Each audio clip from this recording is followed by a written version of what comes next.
Today on Xplay, psychic fun in Second Sight.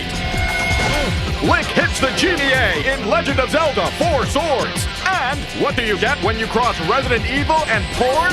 This game. Can we show that? It's game time.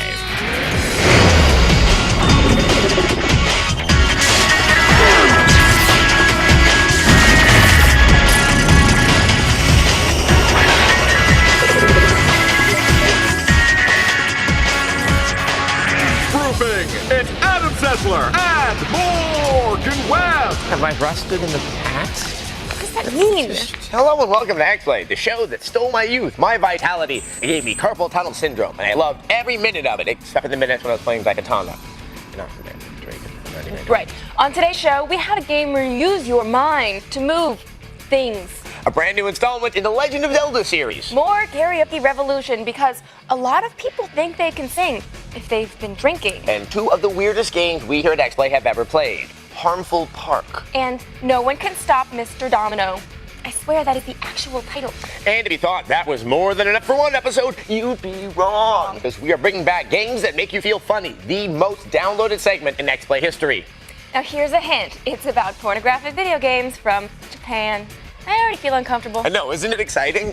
So let's start the show with the latest game about psychics who throw things with their minds because using their arms isn't challenging enough. Here's our preview of Second Sight. Vanek, you okay? John Vadic's got a lot on his mind. This guy. Locked away inside the newly renovated corridors of Vadic's brain are the answers to why he appears to have been groomed by an 8-foot, poorly dispositioned standard poodle. Rather than wonder who's been making his car payments, Vadic immediately charges into discovering the source of his condition. Wait a second. Get down on the ground. Let me explain. Shut up. Second Sight seeks to exploit psyops's "the mind is a terrible thing to taste" approach, along with its traditional weapons use. Development team Free Radical has made a game reminiscent of Time Splitters, and character design is similar in that enjoyable, exaggerated style, including the cartoonishly sizable mitts. As we learn throughout the game's story, Vadic is an expert on psychic phenomena, most notably the nation's leading debunker of cerebral projection. I debunk psychics. I don't confirm them. Perhaps you never met a real one. The convoluted, altered timeline of events plague Vadic's mind as he and you piece together the fate of our reluctant hero and his hangover-sized headaches. What Vadic discovers is these headaches are a result of his powerfully retooled brain, capable of rendering the inanimate and animate into airborne weapons of mass confusion. Vadic's powers are beautifully animated and engrossingly interactive. Object-manipulating telekinetic powers are presented as cyclable targets affording easy access and usage. A charm ability allows temporary invisibility. Astral projection allows a ghostly version of your bad self to pass effortlessly through security fences. Though these ghostly forms will easily fool humans, the game developers cleverly made CCTV camera detection an obstacle. After all, they have no minds to alter. Our Psychic Friends Network Employee of the Year also has a room-clearing mind fart ability. But it's really the telekinetic ability that has the most satisfying mischief factor. Tossing objects and ragdoll human stunt dummies around, or just picking up dead guys for puppet dances, adds layers of hilarity to the experience. The game changes gears in a flashback to the time before Vadic's Spanish Inquisition makeover. Gun combat comes complete with visually charged tracer fire battlefield scenarios. We especially like the sniper capability with the lower window scope view. Targeting is effortless and fast-paced, fueling the fury of the moment. Our initial taste of this game was satisfying on so many levels. Hell, who doesn't love picking up crap in their minds and throwing it at people? Look for Second Sight in the fall of 2004. So if anyone saw our preview of Psyops, a game with virtually the same plot as this one, you'll notice that Second Sight is a lot less bloody. So far, the main difference between these two seems to be the level of violence. In other words, Psyops has exploding heads in it. But will those exploding heads be enough to help Psyops explode into our hearts, or will the kinder, gentler approach of Second Sight win us over? Why do I think it's going to be exploding heads? Because they're like boils. We'll be sure to review it when it comes out. Okay, now we have a treat for the Link fans out there. While it'll be months and months before the upcoming single-player Legend of Zelda title for the GameCube comes out, there's a new Zelda multiplayer title available like now. And by multiplayer, we mean if you own 4 Game Boys. How does it work? Find out in our review of Legend of Zelda Four Swords Adventures for the GameCube.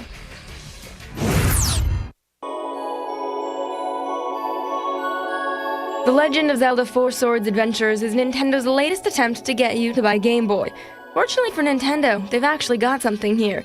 See, our Link is somehow split into 4 links, all the same except for the color they feel best expresses their personality to the world. Then I think they go to Oz. See, I only have a vague idea of what's going on because while the opening cutscenes are unskippable, they are all in endless streams of text, and I don't play video games to read. There is a single-player game where you control all 4 of your color-coordinated friends as one. You can change formation to accomplish tasks or cut a swath of destruction. It's like Sherman's march through Georgia up in here. But the real point is the multiplayer game. Up to 4 friends can play at once. And when you're in the overworld, the action is on the screen. While you're in houses or otherwise blocked from the gamer's omniscient gaze, you see individual action on your Game Boy screen. If you only have 3 players, the 4th becomes someone's hanger-on, like some sort of limp appendage you'd excise if you didn't need it later to help you lift something heavy. The game urges cooperation between our 4 frisky friends, because you all have to work together to progress in the game. Not all booty bumping fun, though. The competition for the Force Gems, aka these tiny little triangles, and other shiny things leads to screaming competition. Just like in the real world, there's always one piss that ruins the vinegar in pursuit of the riches the land has to offer. One stinker that eschews the precepts of the Geneva Convention and just can't play nice. Fortunately for us heroes of light, there's retribution to be had in the name of truth and all that is good. You can pick the offender up and carry him around so as to render his maleficent antics useless. You can throw or push him down into holes. You can pick him up and throw him into an enemy, though this tactic is like beating El Salvador at soccer. You can't take it back, and the result is all-out war. This is not a game for a family with 1 kid in a polo shirt and 1 kid in a trench coat. Differences will be magnified. Deep-seated resentments will surface. Now, it could be a lesson in cooperation, but more likely your house will turn into a smoldering crater where there was once only peace, harmony, and a mild insect infestation. That is, if you can afford the setup in the first place. You can play the single-player game with the controller. The multiplayer must be played with not only the GameCube, but a GBA and a link cable for everyone. I'll give you a minute to add it all up in your head. Yeah, I got lost somewhere around the third $99.99, but it's a lot. If everyone already has all the stuff, then great. Legend of Zelda Four Swords Adventures is so rich, fun, and engaging that it totally earns a 4 out of 5. Now, it's really fun, but don't give this game to children because you can totally screw with other players, and it's only a matter of time before you start wailing on the other players for pushing you off a cliff in the game. And working hits really hard. I should have stolen her Force Gems or pushed you. It's a whimsical game about a little boy split into 4s. It inspires violence. How? Coming up, because your drunk friends will always think singing is a great idea, Karaoke Revolution Volume 2. 86 FM.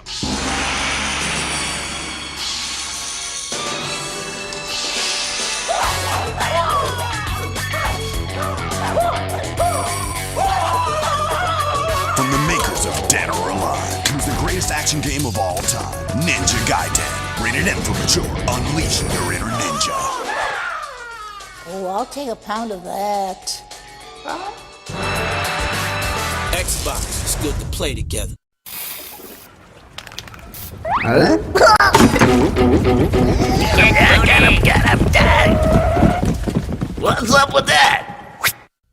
Still legally obligated to introduce Adam Sessler and Morgan Webb. Oh, yes, you are. Welcome back to Xplay. You know, we've done a lot of horrible things in our day, but one of the worst was singing in all the Karaoke Revolution previews. Now, I'm not saying we're atonal, I'm just saying that the sound of a moose mating is slightly more melodic. I watch the Nitro channel. So we are deeply saddened to bring you a review of Karaoke Revolution 2. But at least this time we didn't sing. No thanks necessary. Here's a review of Karaoke Revolution 2. Since my baby left me, well, I found a new place to dwell. Last year, Konami released Karaoke Revolution to excellent reviews and apparently good enough sales to warrant a second volume. So please put your hands together for the aptly named Karaoke Revolution Volume 2. I wanna rock and roll all night.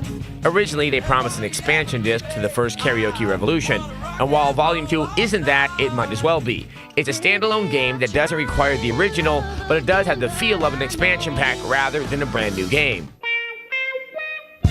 The only downside is that the novelty of the original game is missing, but newcomers won't mind that, and veterans will appreciate the chance to dive into more than 30 new songs, and that's a good thing. It's a damn cold night. It might be a matter of taste, but we like the selection of songs even better this time around. The new songs are, well, newer, with fairly recent tunes like It's My Life from No Doubt. Oh, it's my life. There's also classic 80s sing-alongs such as Every Breath You Take. The selection here covers a wide variety of genres and difficulty level. Now inescapable, I can hardly breathe. Some songs are intrinsically easy, while others, like Heartbreak Hotel, take a lot of practice to get the whole bloated, phlegmy Elvis thing just right. Well, since my baby left me, well, I found a new place to dwell. Luckily, the overall harshness of the judging can also be tweaked to fit your particular skill level. Whoa, that's outrageous. Insofar as the game itself, not much has changed. You still need a PS2 compatible USB headset, there's one included. You still sing along with the music and the crowd judges your performance as evidenced by the strength of their cheers or rapidly dwindling numbers. Technically, you don't have to sing the correct lyrics as long as you match the proper pitch and length of each vocal segment. So, theoretically, you could sing gibberish the whole time. But that just seems wrong. The major addition to Volume 2 is the new medley mode, which strings together short clips of several different songs.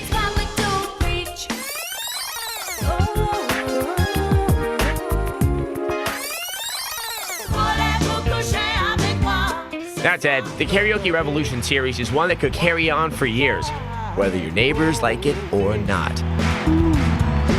We give it a needful 4 out of 5.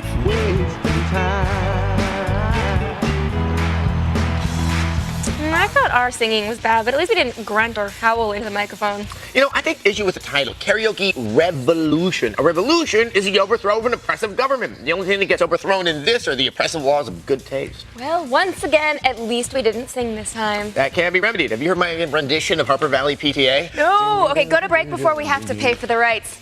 Quick! Up next, if Harmful Park isn't a weird game, I don't know what is.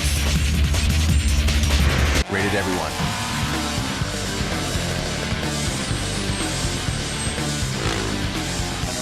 It's everything you wanted in a motocross game, plus a bunch of stuff you would have never thought to ask for. MX Unleashed. Coming up in this week's show, it's a futuristic flame war GameCube connectivity. And someone gets battered. Oh, and I'm back.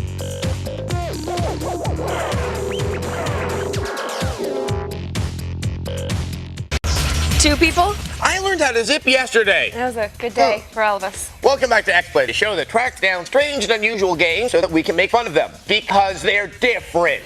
Yes, once again, we've scanned the globe to find two of the weirdest games money can buy. And once again, they're both from Japan. So sit back, relax, and watch more weird games.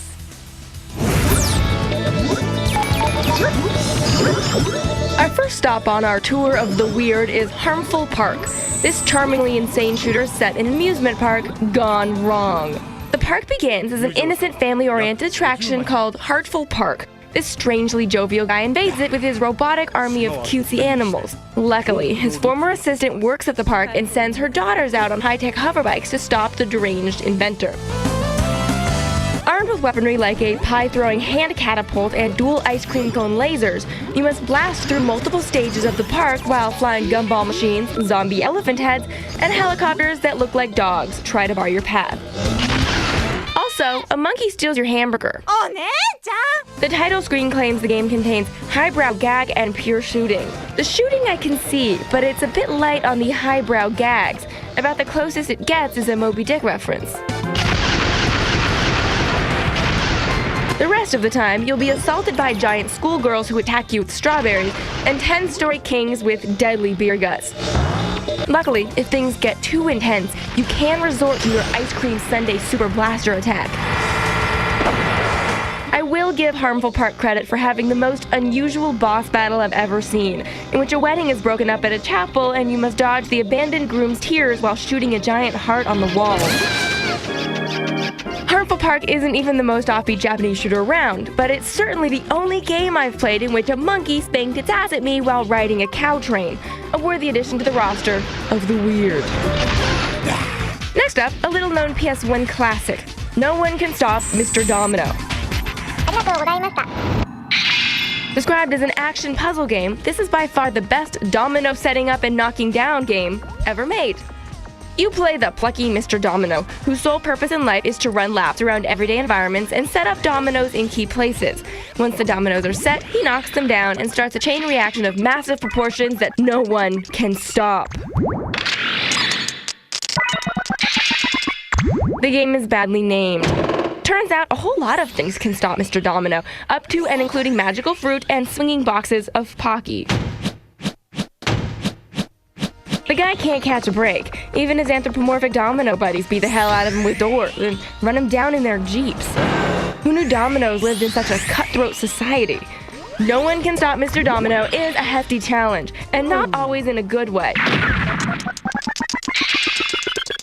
But there's nothing else out there like it, and it'll probably run you about $5 at the most.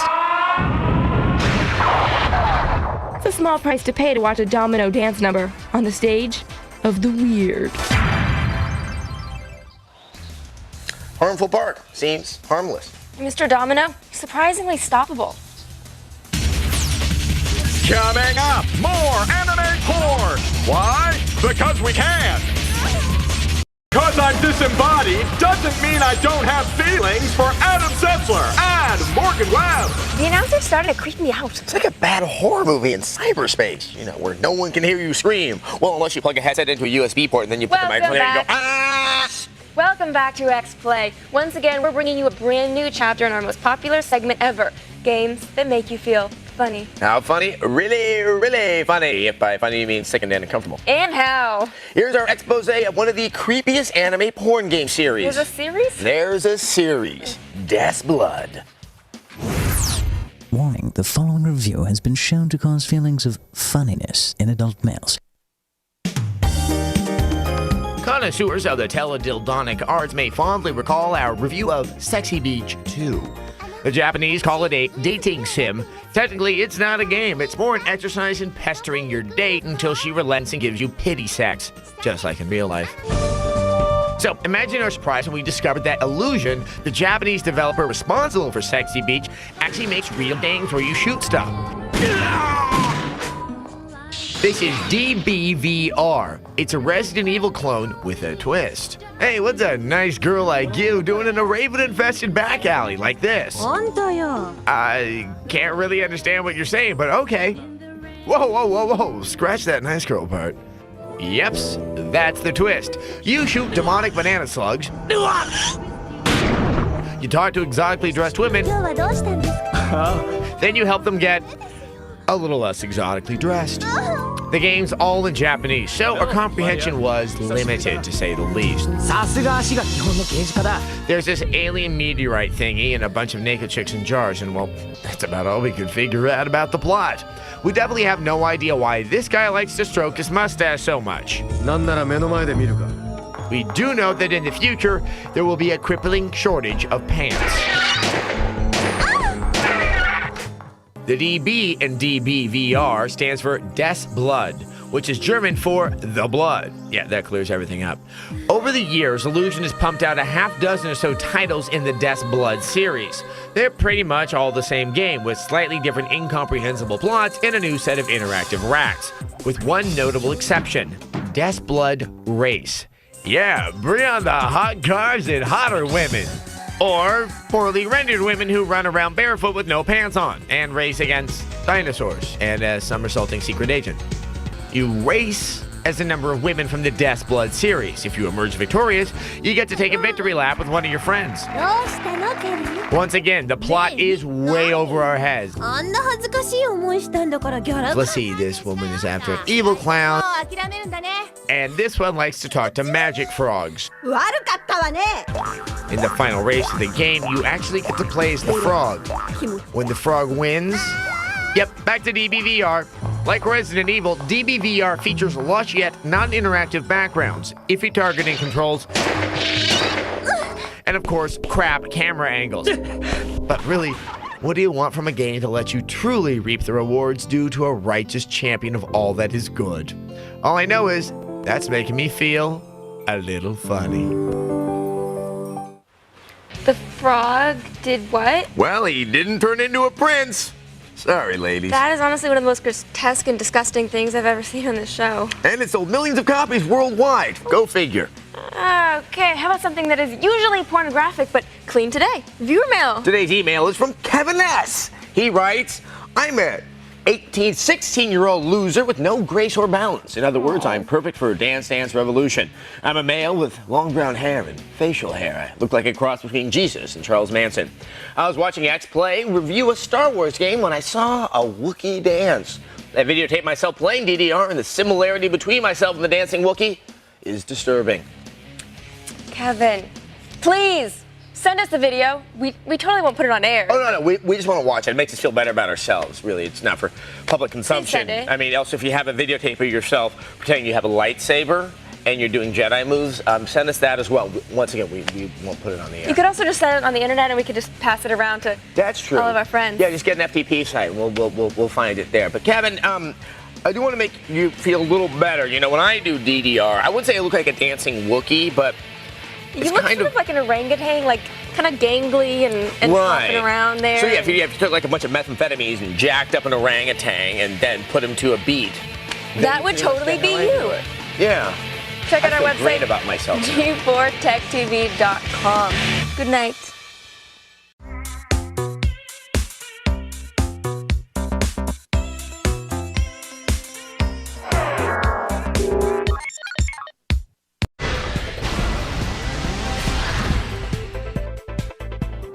Hey, I'm just waiting out here. Me and some of the other serfs are gonna storm the castle in a little bit, and while I'm waiting for the serfs to arrive, I'm playing some Fire Emblem on my Game Boy Advance SP. I love this game, absolutely love this game. It's from the same guys that brought us Advance Wars 1 and 2, which was also an incredible experience. Love both of those games as well. But what they've done this time, it's still one of those turn-based strategy games where you take a turn and then the computer takes a turn and you're moving units around and watching them battle each other. It's still that kind of stuff in this game, but what they've done is added this very cool, complex, deep RPG storyline to it. So you really feel like you're involved with all of these different characters that they're introducing.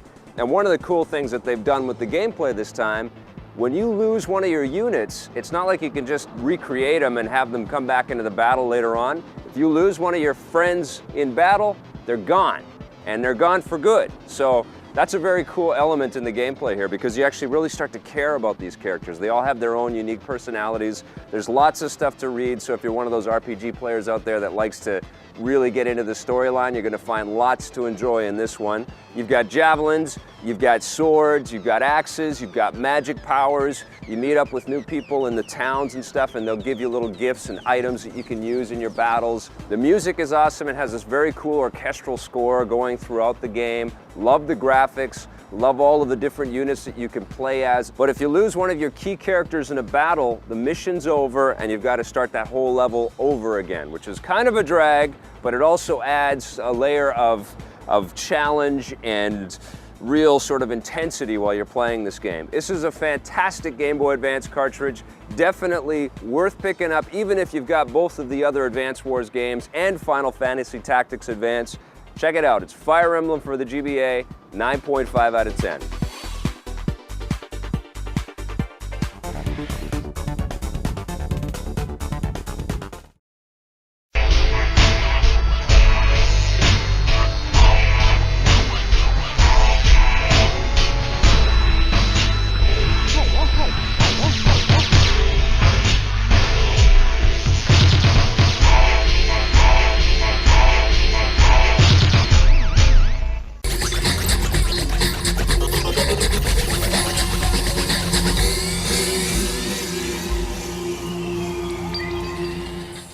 I'm Bill Sindelar, and you're watching Blister, the show that shoves the action right down your throat and keeps you coming back for more. We're coming to you from Meltdown Comics in Los Angeles, California, and today's show is going to leave you with anything but a bad taste in your mouth. We'll take a bite out of Jurassic Park Operation Genesis, chomp down on Dynasty Warriors 4, and sink our teeth into Unlimited Saga. Plus, we'll get reloaded with Donkey Kong Country, spend a hot minute with Alter Echo, and dig into Beautiful Joe. But first, we're headed to the Mass Tent and Delta Force Blackhawk Down. This third-person action title takes us back to 1992 when the Jerky Boys began their career and the Cinderella was shaken into a pocket full of kryptonite. It was also a volatile time in Africa when American troops were sent to Somalia on a humanitarian mission that went bad. If you ever wanted to experience life as a member of the Special Ops Unit, strap yourselves in and hang on.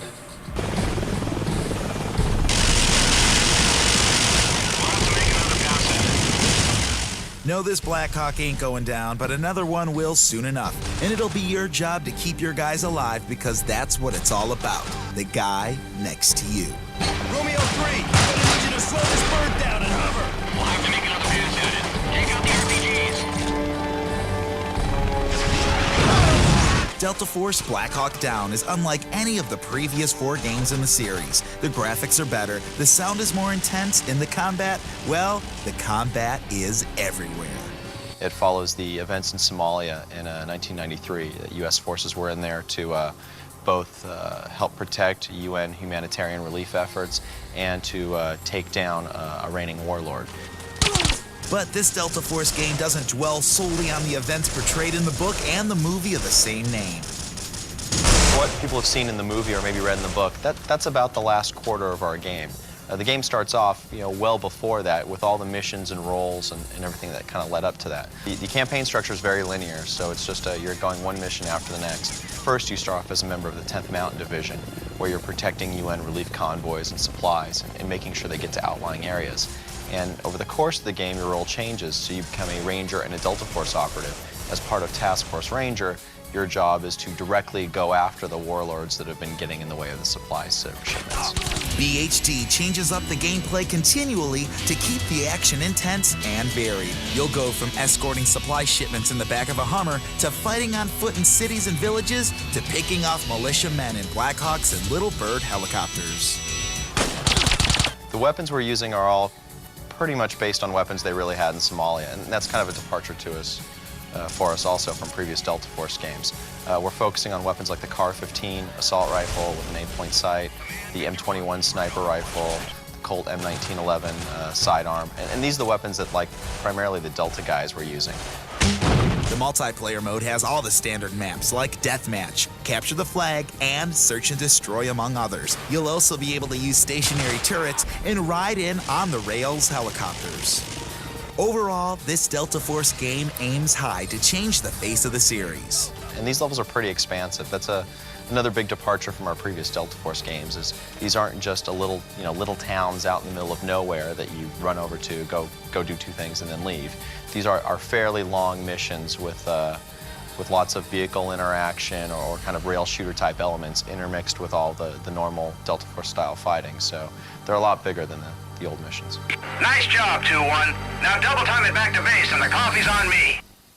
If the idea of guerrilla warfare doesn't get your adrenaline flowing, or maybe you just don't think you look good in fatigues, then maybe you need a dose of Jurassic Park Operation Genesis. The game challenges you to do what Dr. John Hammond couldn't: build and maintain the world's only dinosaur theme park. So if you're sick of Sim City and think Roller Coaster Tycoon jump the tracks, spare no expense with Jurassic Park Operation Genesis.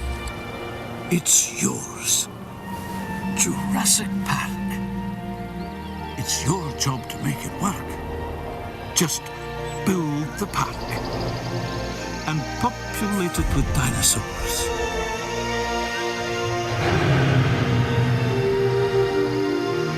Back in the early 90s, the movie Jurassic Park stirred a citywide debate about 2 things: the moral implications of scientifically creating dinosaurs and Jeff Goldblum. It also made a truckload of cash, rare for a Steven Spielberg movie, don't you think? Well, since that time, Jurassic Park has never left us, showing up in movie sequels, designer jeans, and a number of video games. But now, Blister fans, my dear Blister fans, welcome to Jurassic Park Operation Genesis.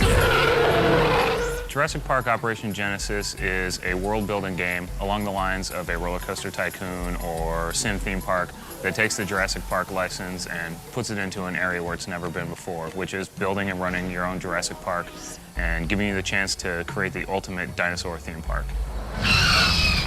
A chance to create my own dinosaur theme park? Well, curl my hair and call me Goldblum. That's exactly what I've been waiting for. The storyline in Jurassic Park is very much open-ended and open to interpretation by the gamer themselves. Spared no expense, I see. You can build anything you want in this game, from dinosaur hatcheries to ranger stations to mountains to lakes, and if you feel the need for a burger, a snack shop. But let's say that you don't feel the need for a tasty burger. Let's say tough security isn't your main objective in the game. The dinosaurs can break loose out of their enclosures in the game. There's different sorts of disasters that can happen or different types of park building errors that you can do. You can put up low security fences to hold in a giant T-Rex or a Spinosaurus. You can build a dinosaur hatchery right out in the middle of the park. I told them to put locking mechanisms on the doors. There are more than 25 different types of dinosaurs in the game, and they include everybody's favorites like the Spinosaurus and the T-Rex and, the Raptors. So everything is in there. We've added in a mission-based action element structure, and this can range from driving around a Jeep on safari to take pictures or flying around in a helicopter to sedate dinosaurs with a tranquilizer rifle, when they're running loose within the park and getting crazy. Blister fans, after careful consideration, I've decided to endorse this park. Nice use of a Jurassic Park reference, Bill. You still got it. Design it, build it, breed dinosaurs. It's yours. Jurassic Park. That game makes zookeepers look like a bunch of wimps. Oh no, the non-poisonous garden snake escaped from its cage. Seriously though, Jurassic Park Operation Genesis is like the ultimate zoo tycoon, loaded with hordes of dangerous extinct animals. Kind of like the Blister production staff. Alright, it's getting kind of late and I need to go call my mom, but stick around because after the break we're going to check out the cheeky world of catapults and battering rams with Dynasty Warriors 4, and we'll check out the RPG saga of Unlimited Saga. That's coming up only on Blister.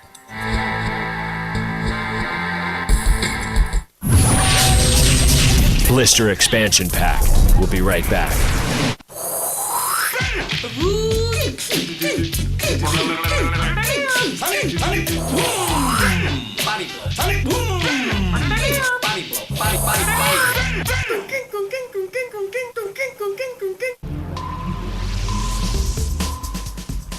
Here's what's happening on Pulse. Money may not grow on trees, but for Star Wars Galaxies players, it's readily available. For a price, of course. We'll explain how eBay is having an impact on the game. Plus, if you can't decide which Lara Croft you like better, don't. We'll give you a dose of both as we look at both the new Tomb Raider game and the new movie. That's what's coming up this week. For all the news in the world of games, make sure to watch what you play right here on Pulse.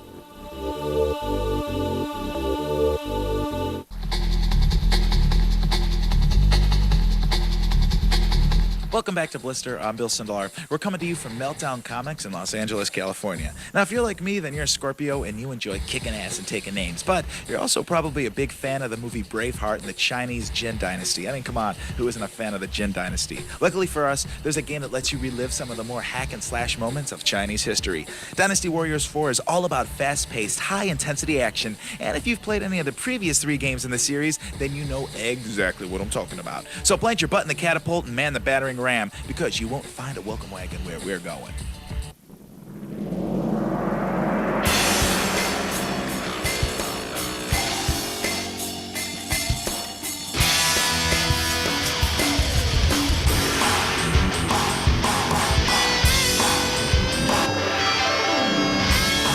For an up-close look at the ongoing Chinese dynasty conflict, let's go live to field reporter Bill Sindelar, who is embedded with the soldiers in ancient China. Bill, can you hear me?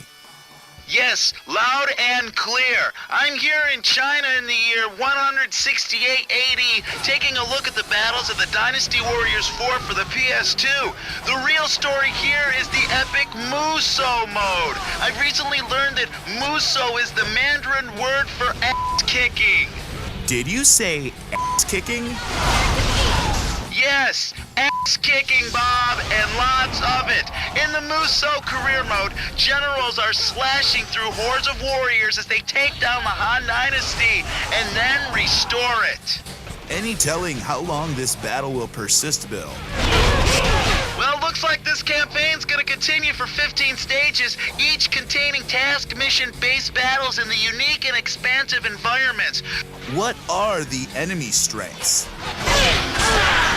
It seems that the rebel factions have developed some artificial intelligence. Now, enemy generals are showing real-time strategy in their attacks, and even the frontline grunts choose which battles to fight in based on momentum and morale. The enemy warriors also have some new toys, including battering rams and wooden cow tanks. Wooden cow tanks? Honestly, Bill, I worry for your safety. Are you protected? I appreciate your kind words, and I have 2 dedicated bodyguards following me throughout the battles. Now, these bodyguards, as well as the generals, are customizable, including weapons, looks, and strategies. Yes, we have reports of many generals controlling the forces. New characters are being unlocked all the time. Also, there's a 2-player cooperation mode, so you can bring your friends right into the battlefield with you. You can even take them out for pony rides. Ponies! You mentioned the ponies. What else are the men doing to keep up morale? 2 words. Mini-games. These offerings are like dim sum and then some. Race against the clock, destroying as many items as possible, or becoming the fastest to kill 100 soldiers. Whoa, hold on here, guys. It looks like I'm breaking up. Anyway, you can get all of the Dynasty Warriors 4 action on your PS2, or just drop by and hang out with me in 2nd century China. We'll get a massage. Okay, so now that you're caught up with your Chinese history, let's talk some Nintendo history. The Saga RPG series has been around since I was a wee little lad playing with the original Game Boy. The key to the series has always been its multi-path storylines. They always reminded me of the choose-your-own-adventure books. Unlimited Saga is the latest game in the series, and it's set to take it to new heights with a non-linear adventure, hand-drawn characters, and something called sketch motion. This isn't your father's RPG, it's your mother's.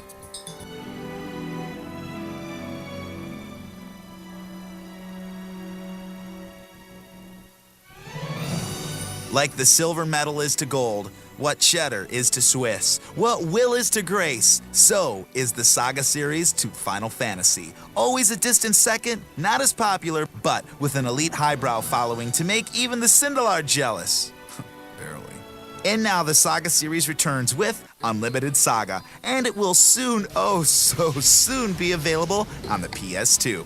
With games such as Saga Frontier and Saga Frontier 2 previously made available, America has always been slow to latch onto this RPG series. Some say the games weren't very good, some say the games weren't marketed properly, some say the RPGs themselves are a tough sell.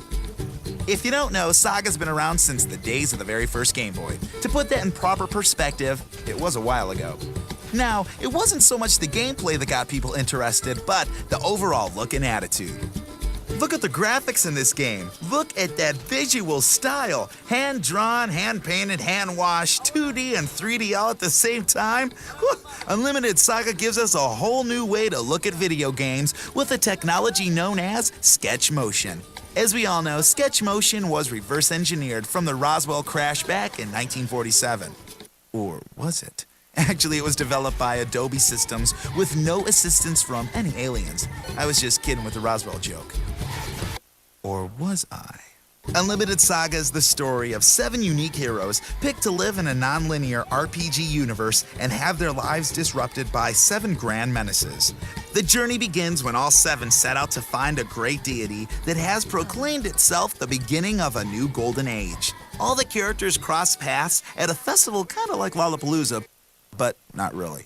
You gotta love the battles in the game. Look at the characters you'll fight. It's the oddest assortment of characters since I went to G4's weekend mountain retreat. Check out that fighting mushroom. I haven't seen a shroom like that since I caught fish back in '99. Talk about bouncing around the room. This game is already on the make in Japan, and we're expecting it to dock in our shores in the summer of 2003. If you've always liked Final Fantasy, this bad boy will appeal to you. If you're bored with first-person shooters or summer movie tie-ins, Unlimited Saga could be just the change of pace you need. The open-ended adventures you could have are unlimited. I may not know much, but I do know this. Square has pulled out all the stops in this game. They even recruited Final Fantasy X's art director to help with the character design. Now I hear an icy call on my name, so we're gonna take a break. But when we come back, we're getting reloaded with everyone's favorite primate. We'll spend a hot minute with Alter Echo, and we'll scarf some burgers with Beautiful Joe. That's coming up only on Blister.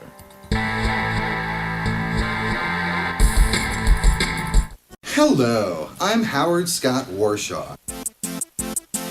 I did Yar's Revenge, Raiders of the Lost Ark, and E.T. What did I do for video gaming? Yar's Revenge is one of the top games of all time. E.T. is the worst game of all time. Know your history. G4. It's TV for gamers.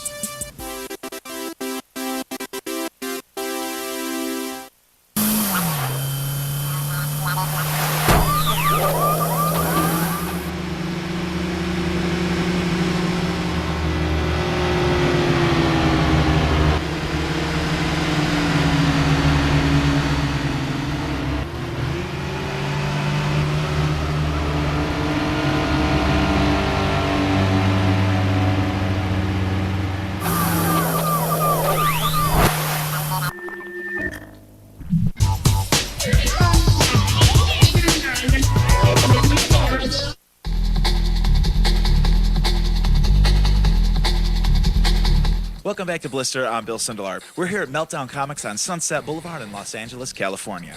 Now, if you were to ask people at random who their favorite gorilla that never starred in a movie but did get his own start in video games was, I can guarantee you most of them would say Donkey Kong. He started out as your enemy in the original game bearing his name, but after some anger management training and a good dose of shock therapy, a kinder, gentler Kong came to the SNES, and today's reloaded title, Donkey Kong Country.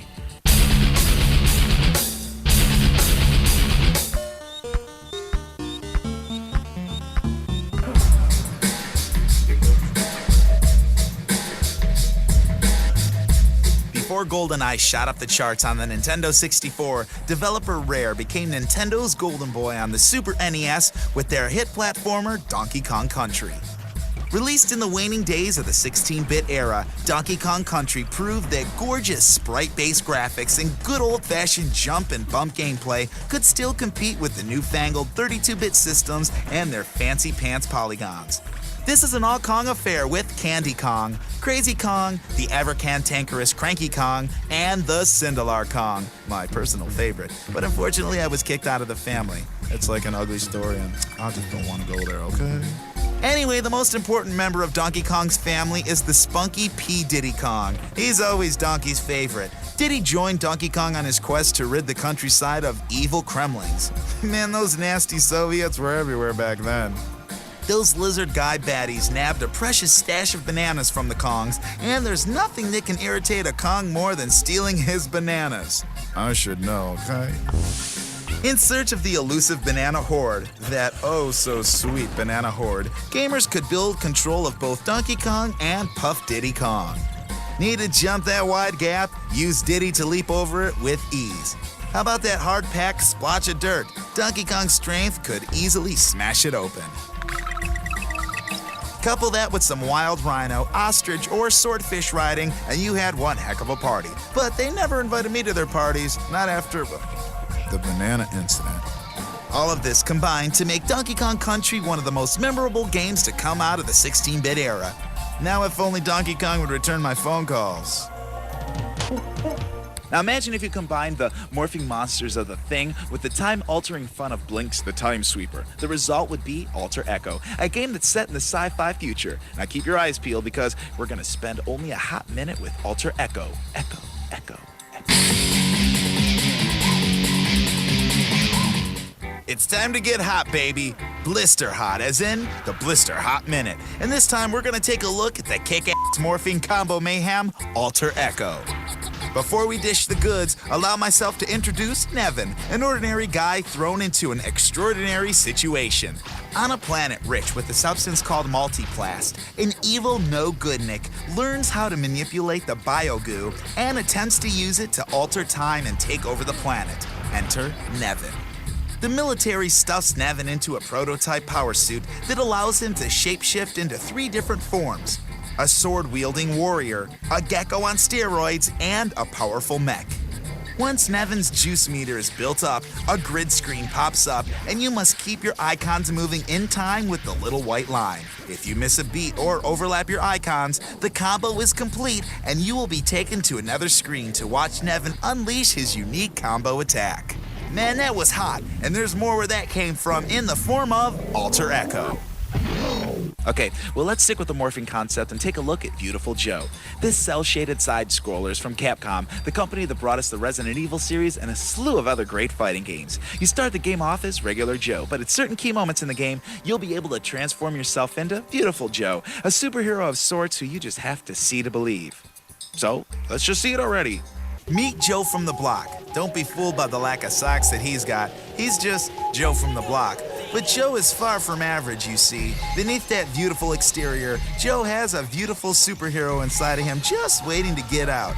Meet Joe from the block. Beautiful Joe. You want some? Well, come and get it. Storyline is just a regular Joe named Joe, by chance, is at a movie. He's a big Captain Blue fan who's a big superhero.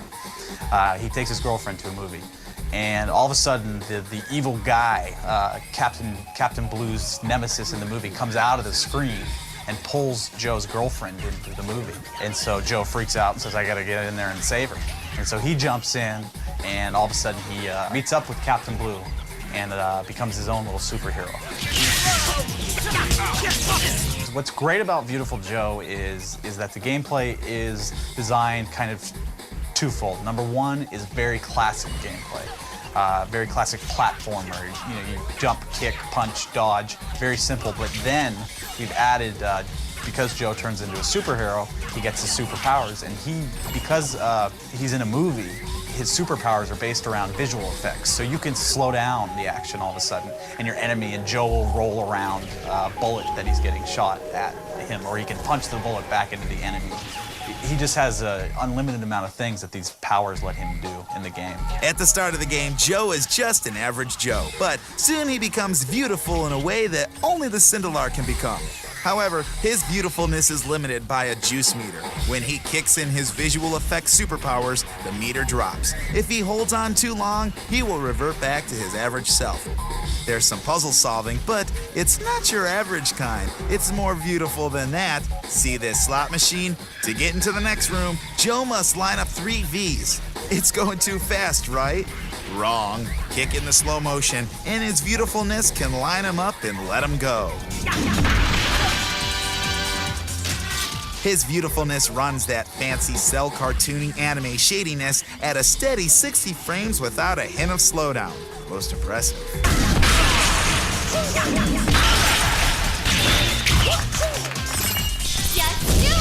Just do it indeed. It's a beautiful morning of beautiful Joe to be.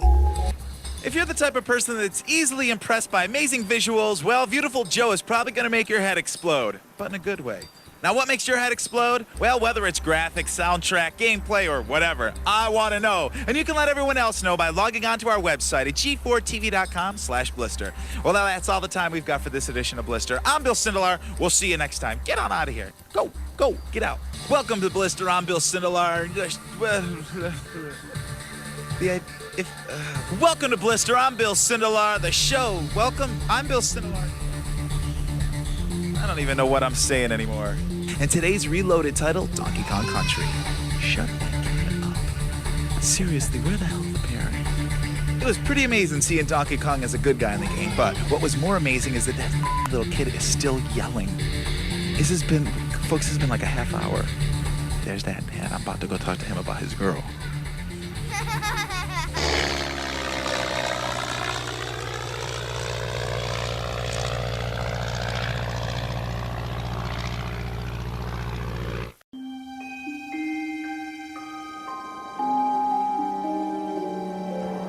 G4 is like being visited by a badass video game goddess who's way into anime and tight circuit-laced apparel.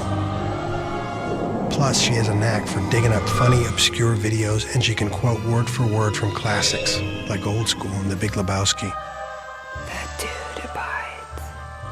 Like G4, she is obsessed with high-tech gadgetry, out there blogs, and opinionated podcasts. She will take you to the sorts of far-off worlds where Master Chief and Transformers rule the landscapes. This energy-clad goddess/sensei of digital goodness is plugged into what's going on. And therefore, my man, so are you.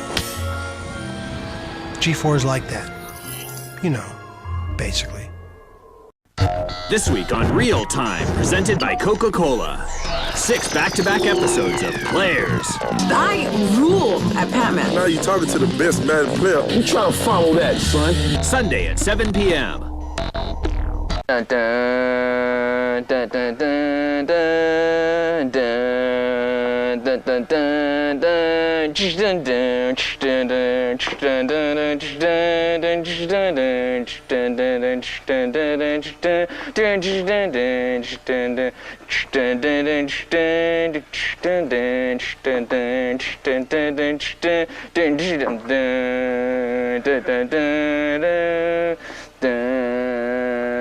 Hey, welcome to Electric Playground. We've got a very special episode for you guys today. That's right, it's EP's 100th episode. I can't believe we're at 100 episodes already. Unbelievable. And what we're going to do today is take a look back over the last 7.5 seasons. We got lots of stuff to talk about, so let's get right to it, shall we?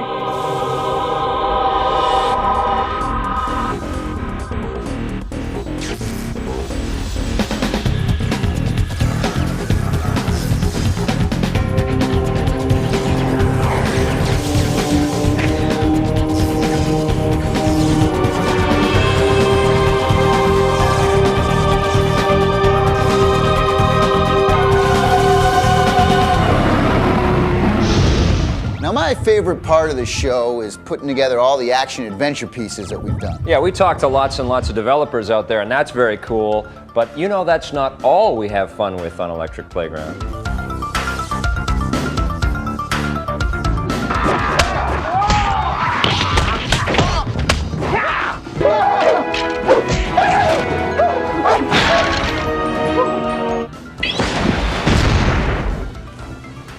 A pen? Really? Oh, it's a lot more than just a pen.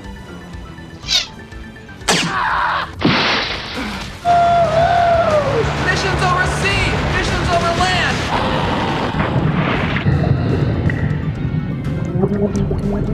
The only one that's ever been designed to deliver a nuclear payload. Who is that? It's the Xeon! Gundam! Hashin!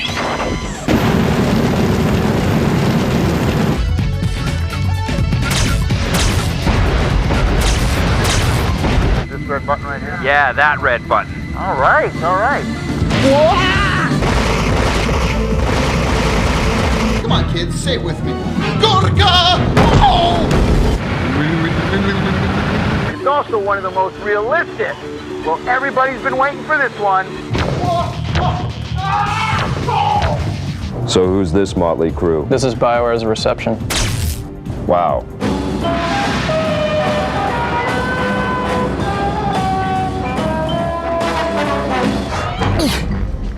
We've been hanging around waiting for the release of Mission Impossible. Samurai swords in the bow!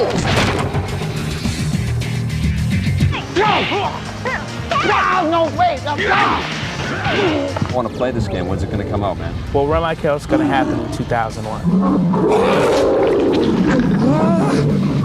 That's the end of the interview. Spider sense tingling. I gotta go. All right. Congratulations, EP, on your 100th episode. I hope there's going to be a whole lot more. Hey, we have lots of fun creating EP every week, but I think one of the biggest thrills that Tommy and I have is meeting all the industry luminaries that are out there. That's right. These are the bigwigs. These are the guys who have helped forge the most amazing video game experiences. I came up with the idea that it would be really neat to take a word that everybody knew but didn't know what it was, sort of like the Tasmanian devil. So you got the Bandicoot. We got Bandicoot, which was another great name, and that's the thing. It like kind of catches you, right? It's like Bandicoot. And Crash is just like Crash. But he does. He smashes through stuff. We're working on Deus Ex 2 and Thief 3 down here in Austin. It's kind of cool because, you know, the games that I like to make are immersive sims. They're not shooters, they're not role-playing games, they're not adventure games. They kind of blend the best of a variety of genres. I like to make something within certain limitation.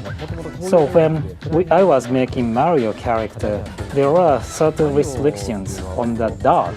In our business, if it's a good idea, you're going to see it over and over and over in other games. And that's something we just strive to do. I'm hoping somebody else does a possession game after playing Messiah.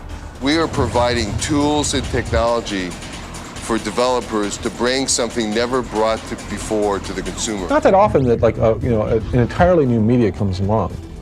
Maybe once a lifetime. Everything that was good in Quake, we've made better. And all the things that were lacking in Quake are now present. I really want video games to bring you and immerse you more into a level of realism without sacrificing the quality of the gameplay. We had no rules. We were making up all the rules as we went along. The only thing anybody asked of you is that you tried to be innovative. You tried to do something new and different to grab the audience, because the audience was looking for the next new thing. They weren't looking for a copy of the last thing. Competition at the beginning was kind of a friendly, yeah, we want to beat the other guys, so you'd work 24 hours a day. As it went on, the same pressure was there, but now it wasn't quite so much friendly. It was kind of like, we've got to survive now, so we're working 24 hours a day. Target is an amazing place in those days. They had a philosophy that was not like any other company I've ever seen before, which was, if it's ever been done before, in any form, you can't do it again because that would be insufficiently creative. We didn't ship a title created by Electronic Arts employees until '87. Everything before that was outside artists that were under contract, kind of like a music company, and that's where games like John Freeman and Ann Westfall doing Archon and Mule. The presence of 3DO forced the industry to bring out CD-based consoles at least a year before it wanted to. I've been asked the question of how much to identify with different characters, Abe being one of them in the whole Oddworld scheme of things. And the truth is, I identify with all of them. We really, really want to make the games that are up in our heads. Then we need untold power. Right. I mean, we need power that, is going to blow everybody away. Knew that the games we were playing on the big computers, if I could make them commercial, would be a big success. Rather than to say I invented the video game, I really commercialized the video game.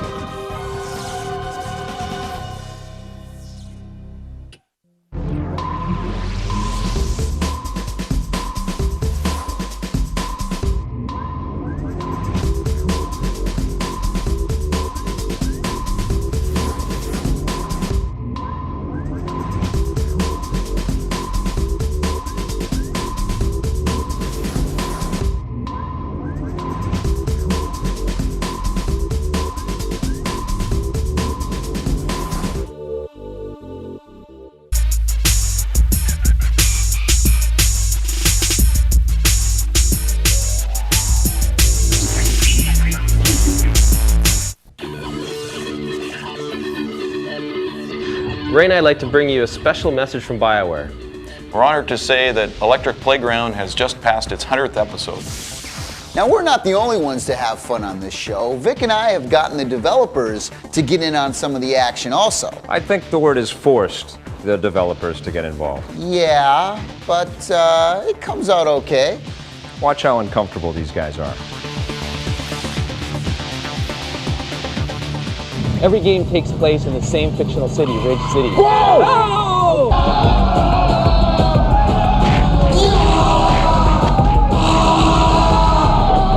NCAA of gaming. Yes. And it doesn't ever rain.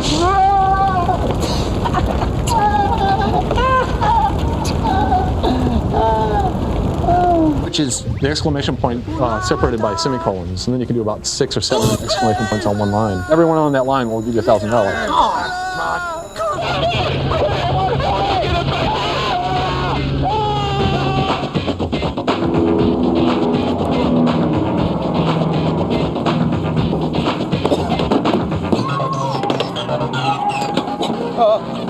I'm sorry. Yeah, we had 130 guys on a sub, got about 130 in Saga Soft, so I'd say that makes heat and subs exactly the same. Yeah, that's really crazy, Gary.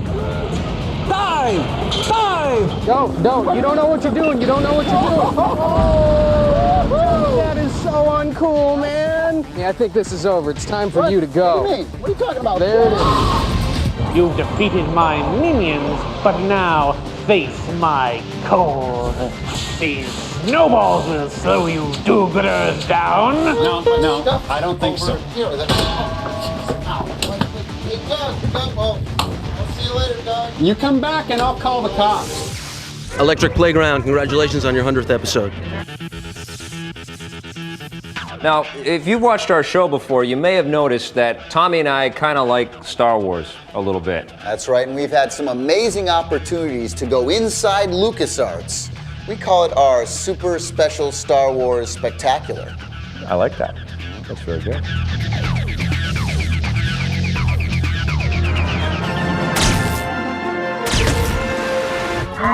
What's your authorization number? After you. Why, thank you. So what'd you say is the coolest ship in the whole game? I mean, this baby right here, it's got some of the strongest fire. Hey, we got trouble. What? Where? What do I know? We've added new bonus missions, as well as adding 5 new multiplayer modes. R2, show some of the new missions. What R2 is showing you now is the training mission in the canyons of Naboo. I created the original Star Wars. I was very interested in creating a modern myth. The sequel to Jedi Knight has finally arrived. We're talking about Jedi Knight 2, Jedi Outcast. What's your authorization number? Remember, be careful with it. Whoa! We got the what's that? We got the remote training droid from the old Star Wars movies. You remember that, don't you? Yeah, I remember this. Yes, you'll be Obi in no time.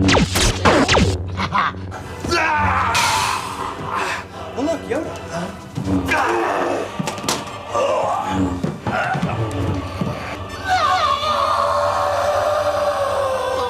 Yeah? Listen to this. Battle droids!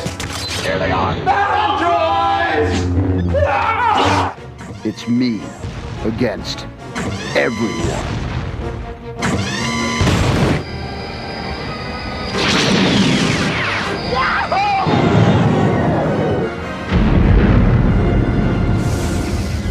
Congratulations for 100 episodes Electric Playground.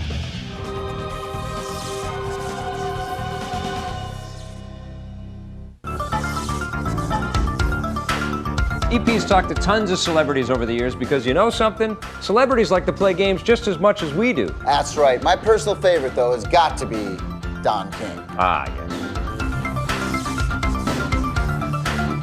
And I think he certainly is, and certainly will be, a champion. And that's what makes America so great, because what he's doing it to death. And I'm so very proud and happy that I can stand close proximity to him.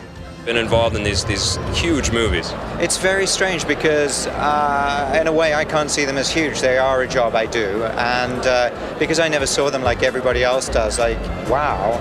Grew up with my grandmother, so for my enjoyment, she would let me play sports and then take me to the arcade, so I played video games all my life. I'm here with the amazing Gina Lee Nolan. I love that. And thank you. What a nice introduction. I made it up myself. For me, it's a great honor because I really wanted to be a part of this film. And it meant a lot for me to join the legacy of George's trilogy and now going on to the other films. How was it working with Pac-Man? Well, he's bald like I am, right, but he's yellow. I mean, he's very difficult because he's been in the business for a long time, so he's got that whole Hollywood attitude. You could surf, you could beat us up with your can. You're out on the jet ski, you can drive a little jet ski out to the rescue and the boats. The games in your trailer on Lord of the Rings? Yes. In fact, PlayStation became a very good friend toward the middle of shooting. I'm here with NBA star Steven Francis. How do you like the NBA lineup that EA has? I think that's probably the best game that they have. Yeah, that thing. The one that goes like that? No, the other one. Oh, the one. You know what I mean? Metal Gear Solid. Thank you. Huh? How was that? Because you like that? Because I said Fox, and he knew that sort of thing. It's like foxes and wolves and stars and secrets and snakes. We're there. I never knew an analyst of military technology would be so cute. There was a lot of talk about having Sonic the Hedgehog on as a guest, and it just didn't work out.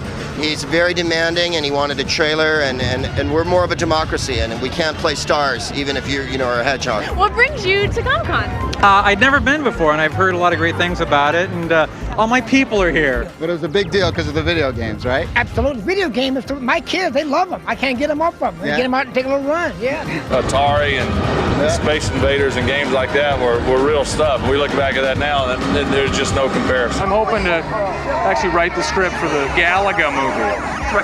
And what would you play in the Galaga movie? One of the bug people. Can you do like an impression of what that character would be? Watch out, I'm a bug from Galaga. Sit at home, play the game, do some moves or whatever, and talk trash to my father. So I enjoy playing video games. Shaq, last time I met you, man, you said video games were for kids and you don't play video games anymore. I really don't play Nintendo games, that's stuff for kids. But I'll bust your ass in the video game. Anytime, let's go. Yeah, that was last year. With the original Star Trek, we had the Bridge of the Enterprise, and it was challenging back then because it was a whole new world that we had to create. One where you have to jump on these blocks. Like a Mario style game? No, it was like it went that way. That's been the biggest honor, is that it actually got people inspired to go skate. That's not a new idea. That's an old Indian idea, actually. Story as a game. I think if you're gonna put the guns on and wear her name, then you better be able to back it. So do you have a PlayStation? You take it on the road with you? It's in my car. In your car? Right now. It's in your car. This man never leaves home without a PlayStation. Did you ever play anything, offset, maybe even on camera? Well, he has a Dreamcast in his room, so we always used to go in there and play that. That's really fun. We've got Tony Hawk. We have Crazy Taxi. I know he tested other actors for the part. Well, he just got used to me. I want to get The Rock, contemporary Rock, facing the Scorpion King. So who would win in that fight?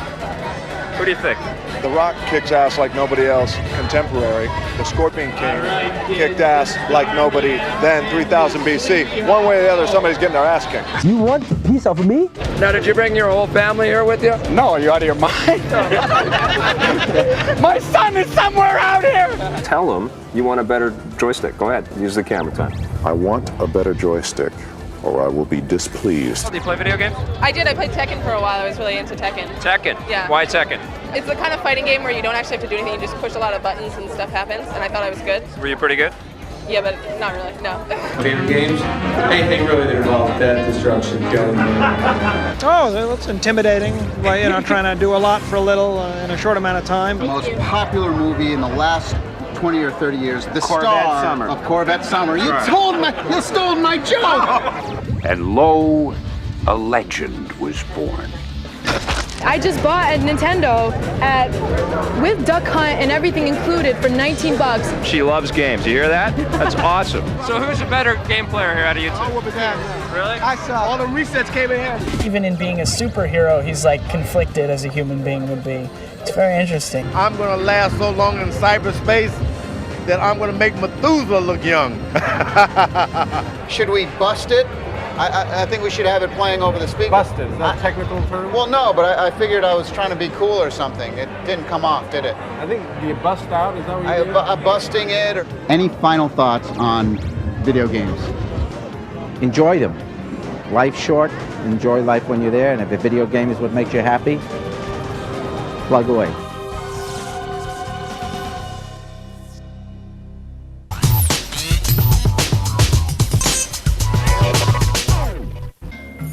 In 2003, gamer consciousness will elevate worldwide with G4ria.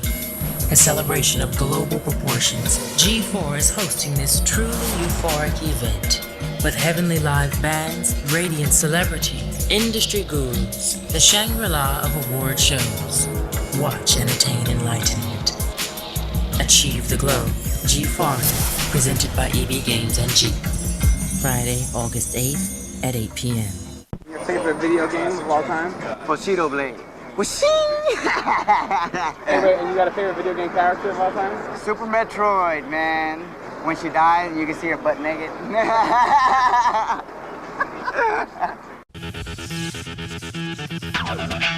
You know what I love? I love the fact that I'm the serious one, and he gets to wear the funny outfits. You're probably wondering why I'm in this crazy getup. Actually, I'm kind of wondering the same thing. E equals MC squared. Yo, yo, yo, what's up, dog? Now, I'm not ashamed to say that I am, in fact, a big Britney Spears fan. And it features, come on! Sid Meier is the guy who brought us civilization.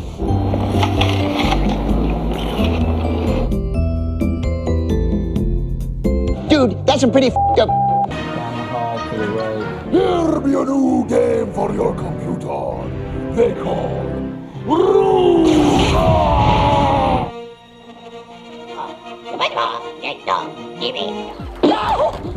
Galleon!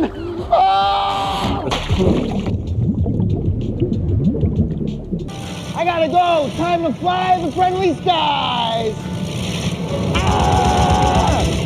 Take that, you pigeon! Anyway, check out Conker's Bad Fur Day. Hey! Well, what do you think about that, Tommy?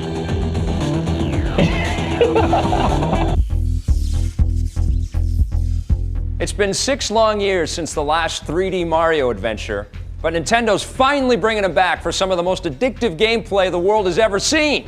Of course, I'm talking about Super Mario Sunshine.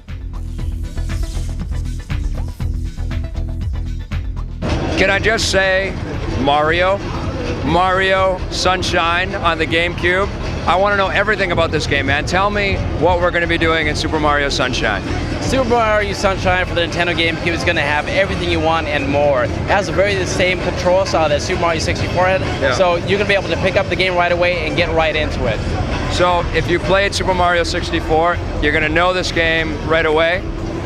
A lot of the basic elements, yes. There's going to be a lot of new moves that you can do with Mario, a lot of new features, and it's going to be a whole new area, place that Mario has never been before. It looks like a cartoon. More than any other Mario game I've ever seen, it looks like an animated, it looks like Shrek or something like that. But what is this thing on his back?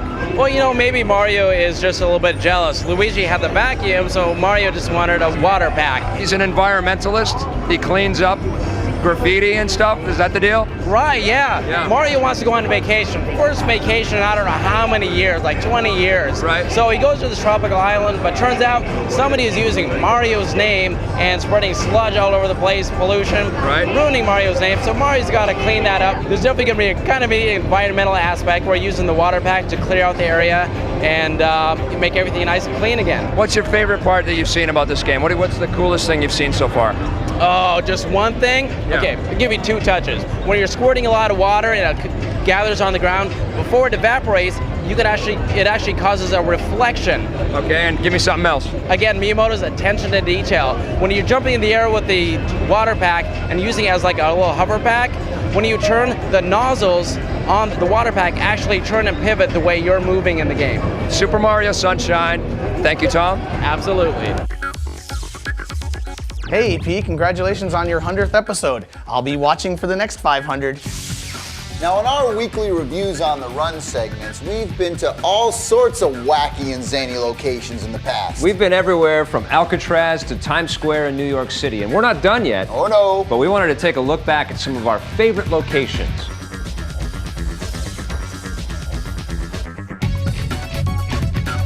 Third-person, real-time combat RPG.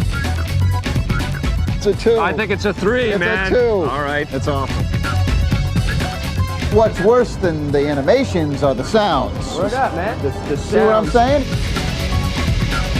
This guy has no taste, and he's like anti-Mario. It's ridiculous. I'm not anti-Mario. I just thought it was a better game than Mario. That's all. Man. Oh, they made up Jedis. I didn't know. No, they were in the movie. They just had. They weren't in the movie. They were sitting in a freaking around the thing. Woo! All right. Great games to talk about today, including foot stomping good. Kind of like this action. I'm cool. Yeah. Okay, you keep thinking that. I'll give you 20 bucks if you bite into this pepper right now. It has nothing to do with Raiders of the Lost Ark. Sure, Indiana Jones stole treasure. Yes! You all right with that? Where are you going? Congratulations, EP, on your 100th episode. It's the next version of the... I got poo on my foot.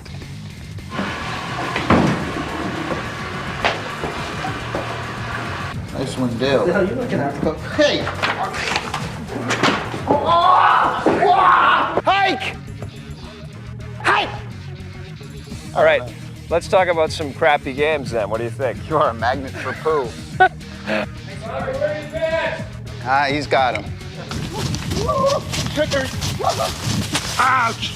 Okay, that's a cut. Don't sniff this gun.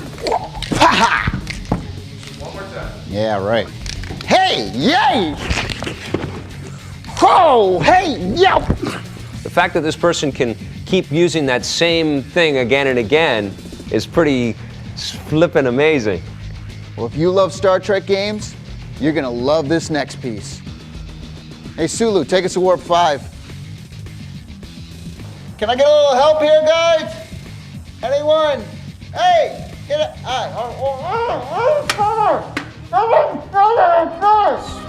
Production assistance for Electric Playground is provided by Xbox, publishers of NFL Fever 2003, Nintendo, publishers of Eternal Darkness for the GameCube, and PlayStation, publishers of The Mark of Kree for PlayStation 2.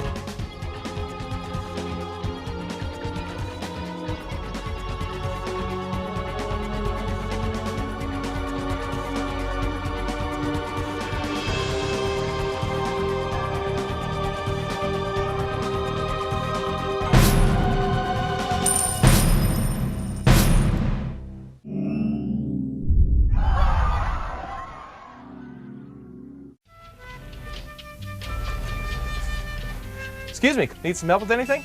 No thanks, just picking up a few necessities for the road. You know, with my new racing game coming out. Crash and Nitro Kart. Gotta look good when I take that checkered flag. Beep beep.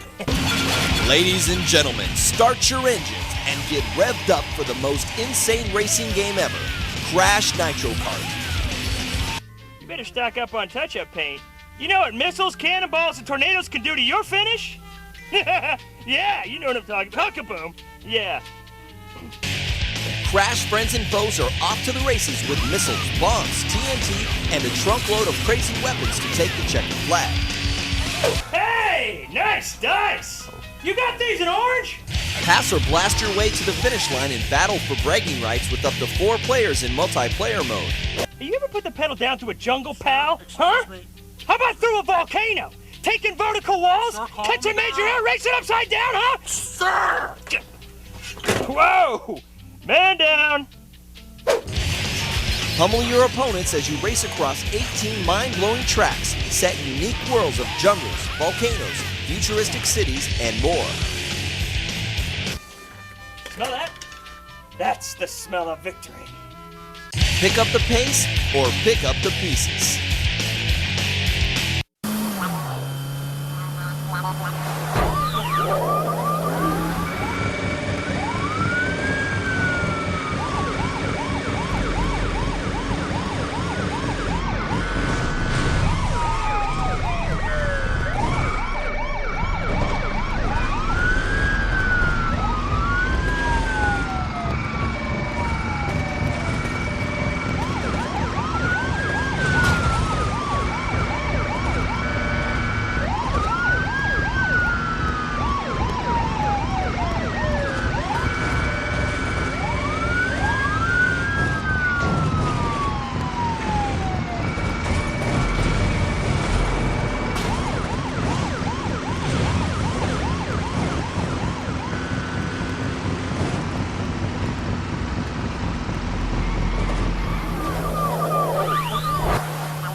This week on G4. Cheat Goes Hollywood with exclusive codes for Mission Impossible Operation Surma.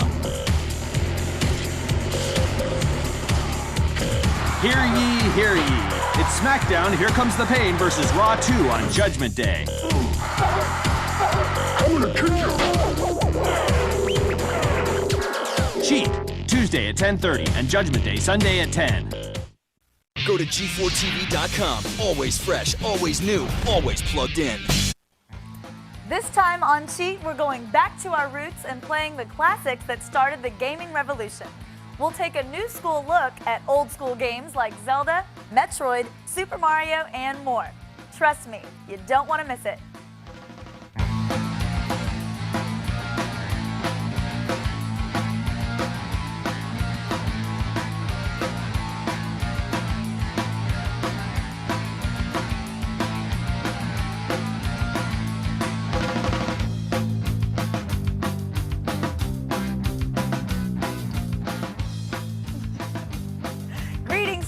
I'm Kristen Holt, and today we're revisiting some classic cartridge games for the NES system.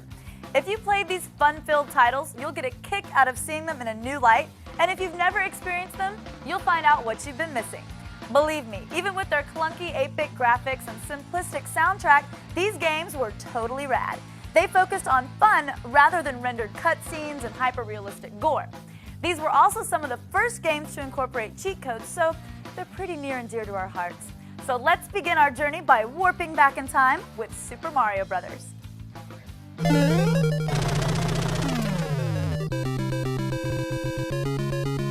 Thank you, Mario, but our princess is in another castle. Man, that brings back memories. Before 3D graphics, before online capability, our favorite plumber dominated the 8-bit generation with simple yet satisfying gameplay. In the Mushroom Kingdom, warp pipes are the main mode of transportation for our mushroom-eating plumber. But if you're a guy that always sees the glass half empty, go to World 1-2 and break the bricks near the exit, but leave the one to the right alone.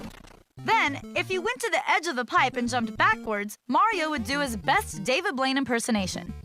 Enter the first pipe on the left, and you'll find yourself in the negative world. Like an episode of The Twilight Zone, you'll be stuck doing the dog paddle over and over until you run out of lives.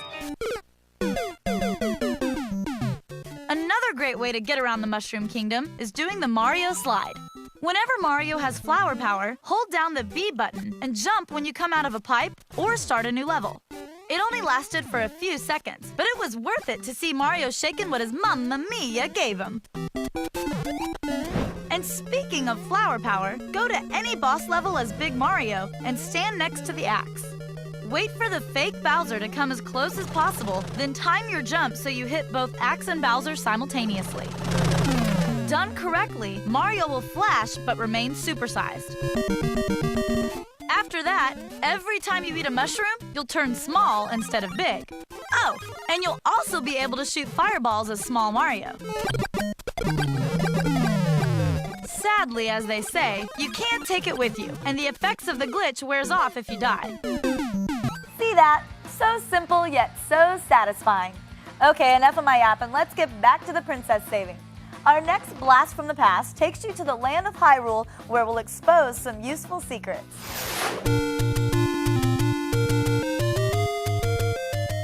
Many dangers await our young hero Link in the land of Hyrule. Luckily, he has the cheat team acting as his loyal Sherpa. Up yours, Ganon! To quickly up your stats, go to the woods area and target the blue moblins and Octoroks to make them drop bombs. Then fly south to the shoreline and blow the doors off this wall. You'll find your first heart container. By now, you should be feeling pretty peppy, so trek towards the upper right corner of Hyrule, keeping an eye out for those pesky peahats. Walk through this hidden wall and you'll find the first 100 gem location. Now splurge your newfound wealth on a blue candle and a magical shield.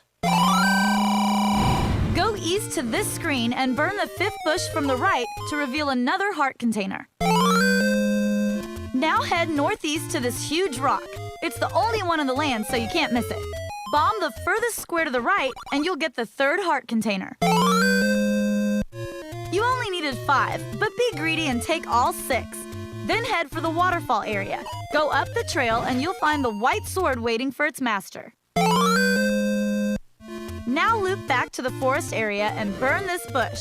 No, it won't speak to you, but this Hyrule inhabitant will gladly give up his hard-earned treasure. Go east and you'll find this obscure merchant by the lake containing the first dungeon. By now, you should have enough rubies to enable you to purchase the blue ring. This nifty bauble will cut the amount of damage you sustain by half. Oh, Zelda, we never stopped loving you. Remember to check out our website at G4TV.com/cheat for a strategy recap. After the break, we'll check in on some more old flames, Mega Man, and Metroid. Get your thumbs ready.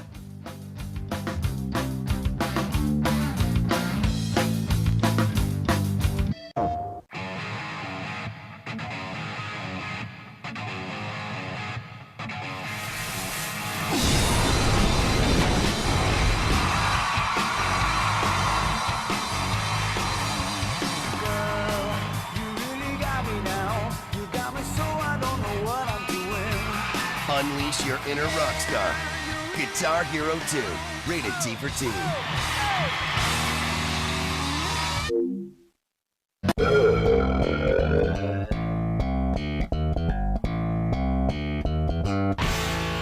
Welcome back to Cheat. Today we're gazing back fondly at some of the great games that started the NES movement. One game we here at Cheat Central have always carried a torch for is the deep space classic Metroid. This is the game that introduced us all to Samus and the Mother Brain. If you've been playing games as long as we have, your heart will definitely start beating a little faster when you gaze on the familiar graphics of Metroid. In this classic, you're dispatched by the Federation to eradicate some Metroid parasites controlled by a Mother Brain. But even before you start punching parasites, you have to destroy 2 mini-bosses beneath the planet's surface. The first is Kraid. Now, Kraid may look like a cuddly hedgehog, but don't let that distract you. There's no real cheat needed for this battle. Just get close enough to maximize missile damage. Land a few good blows, and Kraid will kiss the canvas, earning you a cool 75 bonus missiles. Now, on to your second tune-up fight, Ridley. This hyper mini-boss hops around and shoots fireballs. The easiest way to defeat him is to jump into the lava and target him with your wave gun from below. Provided you saved enough energy in your tanks, you should earn another 75 missiles. The prize you've been keeping your eye on is the Mother Brain. Be careful, this hostile homemaker has set up gun turrets all over the place. Also, watch out for the lava pit as you attack. The most successful strategy we developed was to freeze as many floating energy circles as possible, then target the big brain. After a few rounds of freeze tag, you'll be able to take down Mama Mine. After that, it's a race against the clock to escape before the "I just killed the big boss and triggered the self-destruct mechanism goes off. Interestingly enough, depending on how long you take to finish the game, you'll get one of 5 endings. Our favorite, of course, is Samus in a bikini. One of the biggest gaming twists ever was that Samus Aran was actually a girl, which just goes to prove that chicks can kick ass too. There I go, just getting all nostalgic again. Don't mind me. Here, take a look at some strategies for Mega Man. Can I get a Kleenex? Mega Man was the great-grandpappy of all those games that had you fighting the evil robots of Dr. Wily. You know, the sequels where you were an instrument of good and Dr. Light entrusted you to bring his assistant to justice. Yeah, I thought you'd remember. The first stage is pretty straightforward. Dodge this, smash that, you know the drill. Then, when you get to the mini-boss room, make sure you turn on Electric Man's special powers before you enter. The Guardian on this level moves back and forth in sections. Try not to get hit. When he pulls himself together, aim for his big eye and hit the fire button. After that, hit the select button repeatedly to pause and unpause the game. You'll be able to sneak in a lot of attacks before he can hit you again. In Stage 2, you'll have to reacquaint with some of Dr. Wily's rogue robots. First, Cutman. Once you know his pattern, which we're about to show you, you'll take him down with no problem. Once he's sliced and diced, use Cutman's blades to black out Electric Man's power. The next mini-boss turns out to be a clone of you. Handsome fellow, don't you think? The doppelganger not only steals your good looks, but also your powers, so he can be tough to tackle, unless you know his weakness. Switch to Fireman's abilities, and the protective aura will neutralize most of your twin's tricks. Then, finish him off.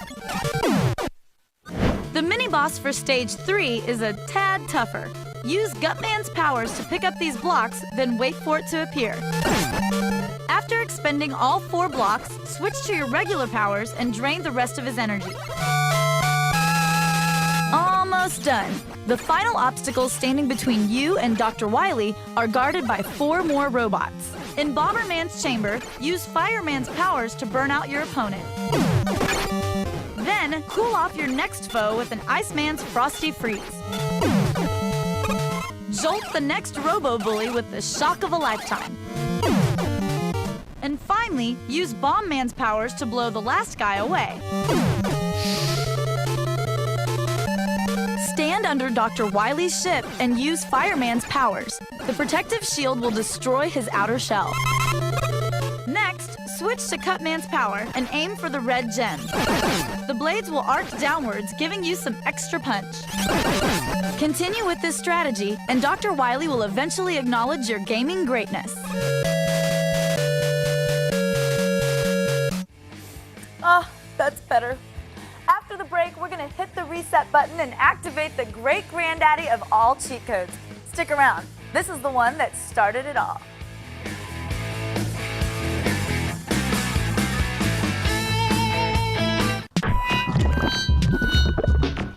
I'm Layla Kaylee, and this is The Feed. Microsoft tops today's gaming news, announcing the May 8th launch of Windows Live. The new Vista service will allow PC gamers to maintain gamer scores, chat and list friends the way Xbox Live users do. Standard accounts will be free, with premium memberships going for $50. Elsewhere in the gaming world, a new Nielsen study reveals that more than 1/3 of adults who go online also own a game system. 71% of those people are married and most have children.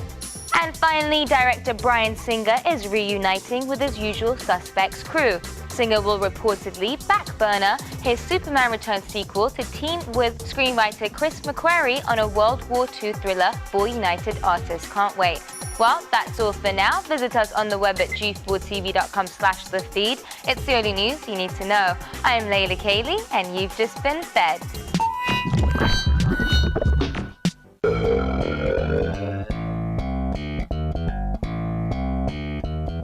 Welcome back to Cheat.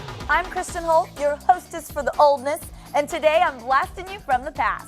Xanac was a classic top-down space shooter. As young cheaters, our research team took great pride in discovering the game's cheat codes and Easter egg. Most developers, when building cheat codes into their games, require you to enter them either in the main menu or during gameplay. Xanac was always a little different. Your basic late 80s scroller, Xanac from Pony Canyon, treated cheat codes in a unique way we always found appealing. They thought outside the box, literally. To access most of the levels, press the reset button 13 times. That's what I said, 13 times. Hit start for the player's menu, then use the D-pad to select any level you want other than 11 or 12. You'll just have to reach those lofty heights the old-fashioned way. As an added bonus, hold down the A and B button on the main menu before hitting start. If done correctly, you'll be able to play with a different type of ship other than the one you're given. Okay, next we'll look at the history and development of the classic Konami code. While the code is most closely associated with Contra, a lot of other games got in on the act. Check it out! Contra on the NES was one of the first to feature cheat codes, and as such is responsible for the cushy lifestyles we at Cheat enjoy today. Entering them at the main menu scored you 30 bonus lives to turn back the alien invasion. First introduced in Gradius in 1986, the good folks at Konami have always respected the mantra, "Keep it simple, stupid," and the understated up-up, down-down, left-right combination has been a staple for years. From unlocking levels in Teenage Mutant Ninja Turtles 3: The Manhattan Project, to the NES game Life Force and Contra Shattered Soldiers for the PS2, where you can use the classic code to unlock 30 extra lives.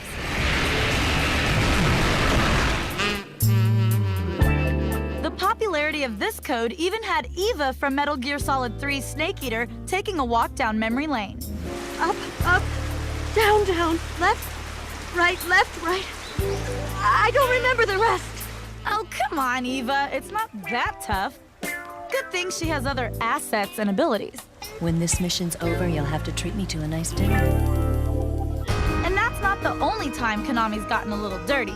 In Silent Hill 3, Heather's trapped in a living nightmare where demonic creatures and one unsavory sleuth are trying to track her down. A detective? Really? And if you can't get enough of that funky stuff, after completing the game, go to the main menu, select Extra New Game, and enter this code. On the next screen, select a difficulty level and you'll hear Heather confirm the code. Oh, I think she likes it. Now Detective Cartland will spend the rest of the game half naked in his dirty drawers. Are you still following me? Do I have to scream? For more games with the Konami code, go to our website at G4TV.com/cheat. After the break, we'll dive deeper into The Legend of Zelda and then go 3 rounds with Iron Mike. Attention all gamers, Xplay is now interactive and in prime time. Join Adam and Morgan for game reviews, live on-screen chat, and video viewer mail. Weeknights at 8, only on G4.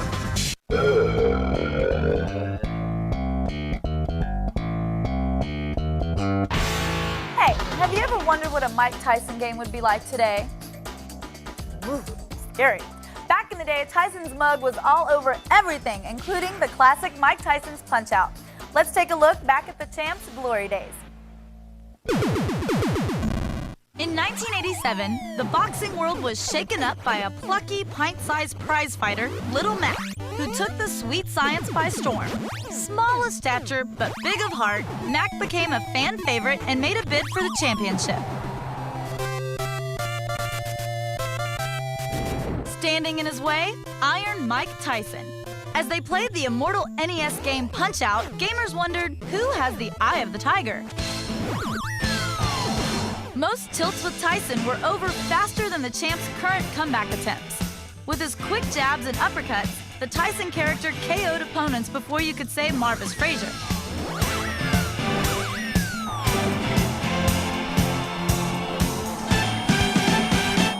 If you're reliving your glory days and want to take out Tyson, get ready to dodge everything he throws for the first 90 seconds. If any blows connect, then it's nighty-night for Little Mac.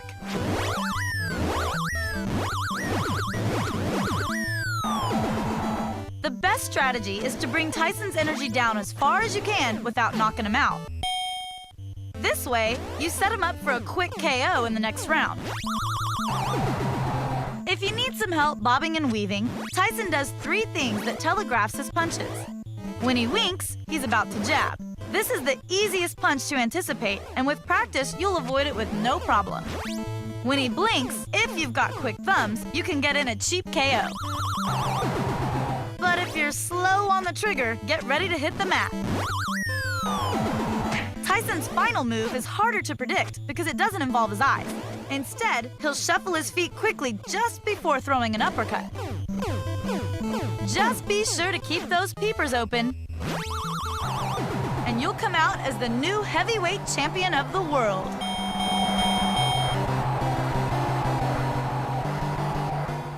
See, Little Mac didn't even have to bite anyone's ear off to be the champ. I bet there are a lot of you out there in Gamerland who never managed to find Ganon at the end of Zelda. Well, they say revenge is a dish best eaten cold, so here's the cheat team's secret recipe. So, you made it past Gleeok and you're pretty pleased with yourself, huh? Unfortunately, you're gonna have to face Ganon if you want to see Zelda again.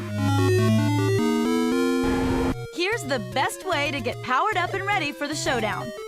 From the start, go up until you meet a bunch of like-likes. Ignore them and open a passage to the left with your bombs. On the other side, you'll find more like-likes, but you can just waste them and head to the right. Ignore the Wizrobes. Head over one more room, then go south. Place a bomb to the right and kill the Petra in that room. He'll have the map to the dungeon. Make another hole to the north and go up 2 levels. Here, you'll have to kill all the Wizrobes so you can move the block standing between you and the treasure. Inside, you'll find the red ring, which reduces any damage you incur by 25%.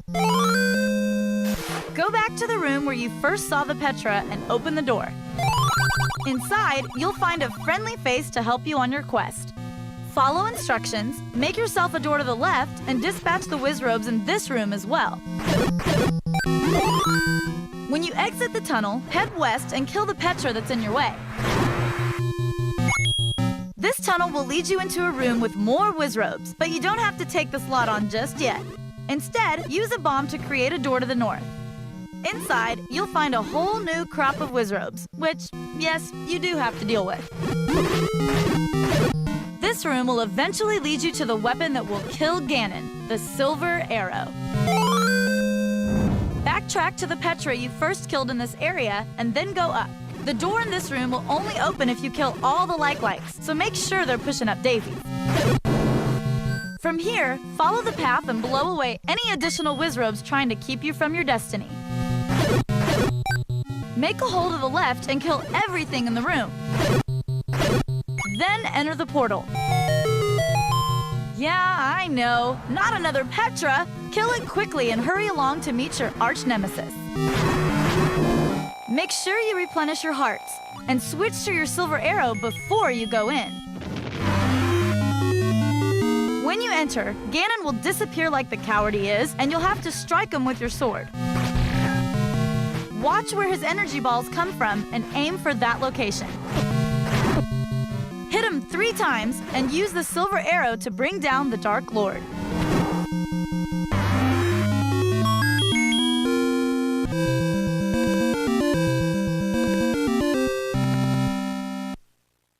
Well, that's that, kids.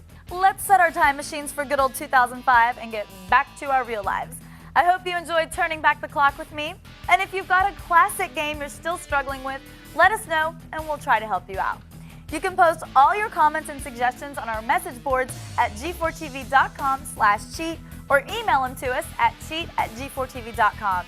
You can also find a full recap of today's tips and tricks on our website. So until next time, I'm Kristen Holt, and I'm a cheater.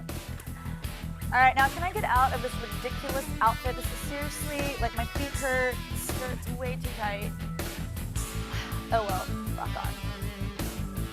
Oh, yeah. Welcome to the Attack of the Show. Oh, my God! In the loop. Is it over for Sony before it even begins? Fresh aim. If you're like a guy that's trying to get your girlfriend into comics, this is a great book. Around the net. Funny, satirical. I love this show every frickin' day. Attack of the Show, tomorrow at 7, only on G4.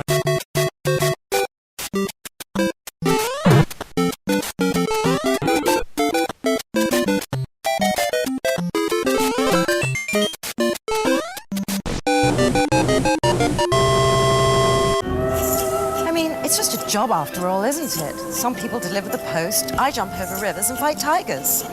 People think that's easy. They don't see all the bloody time I spent coaching these lads through training mode. Once this little bugger from Cleveland couldn't get me out of an alley, then left me on pause for 12 hours. I mean, how hard is it to press reset before you turn me off? Paramount Pictures presents Lara Croft, Tomb Raider: The Cradle of Life in theaters everywhere July 25th, rated PG-13.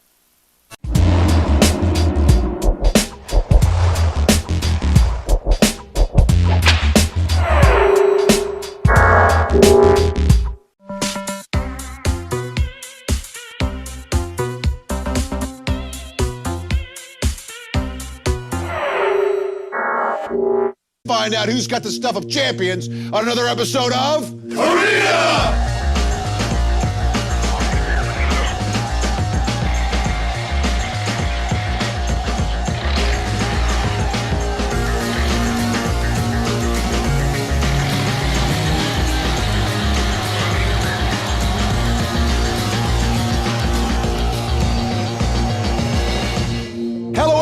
welcome once again to Arena, the show that turns multiplayer games into competitive sports. I'm Lee Rehrman, and we've got two teams that are about to go toe-to-toe, nose-to-nose, in our own virtual squared circle. Today, we hit the mean streets on the console and Project Gotham Racing. Then shoot over to the PC with Unreal Tournament 2003. Finally, we wrap things up with America's Army Special Forces, which we play on Atlantis Cyberspace's virtual reality pods. But before we get started, let's go to my good buddy Kevin Pereira, who will explain the law of Arena. Kevin. Thank you very much, Lee. Now, here on Arena, there are 9 possible points to be won. The console game is worth a point, while each PC game is worth 2. Now, the team with the highest accumulated score will pick up a point, and the team with the MVP will rack up an additional 3 points. And those, my good friends, are the laws here in Arena. Now let's check in with my good friend, Stacy Barcelata, for our player introductions. Thanks, Kevin. Last time on Arena, Team Minority made a major mistake. They shot the VIP in America's Army Special Forces and snatched defeat from the jaws of victory. So today, Team Kaizen will try to extend its luck against a new squad. Here's Team Augury. I was trying to come across words through references, and augury came up with one of the more interesting words, or a word like omen. I met my teammates on the IGN forum. I just moved to LA, and I've been watching G4 for more than a year. I just wanted to show people that I'm a gamer. Browder21, just my screen name.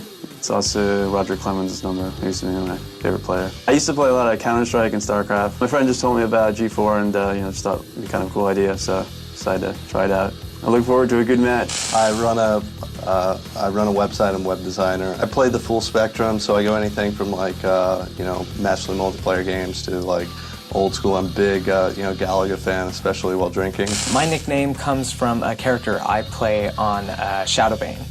And he's this druid who's actually more like a wizard. I play consoles, PCs, RPGs. Some of my favorite games are definitely the adventure games and the first-person shooter games. I am coming on the show because I love games.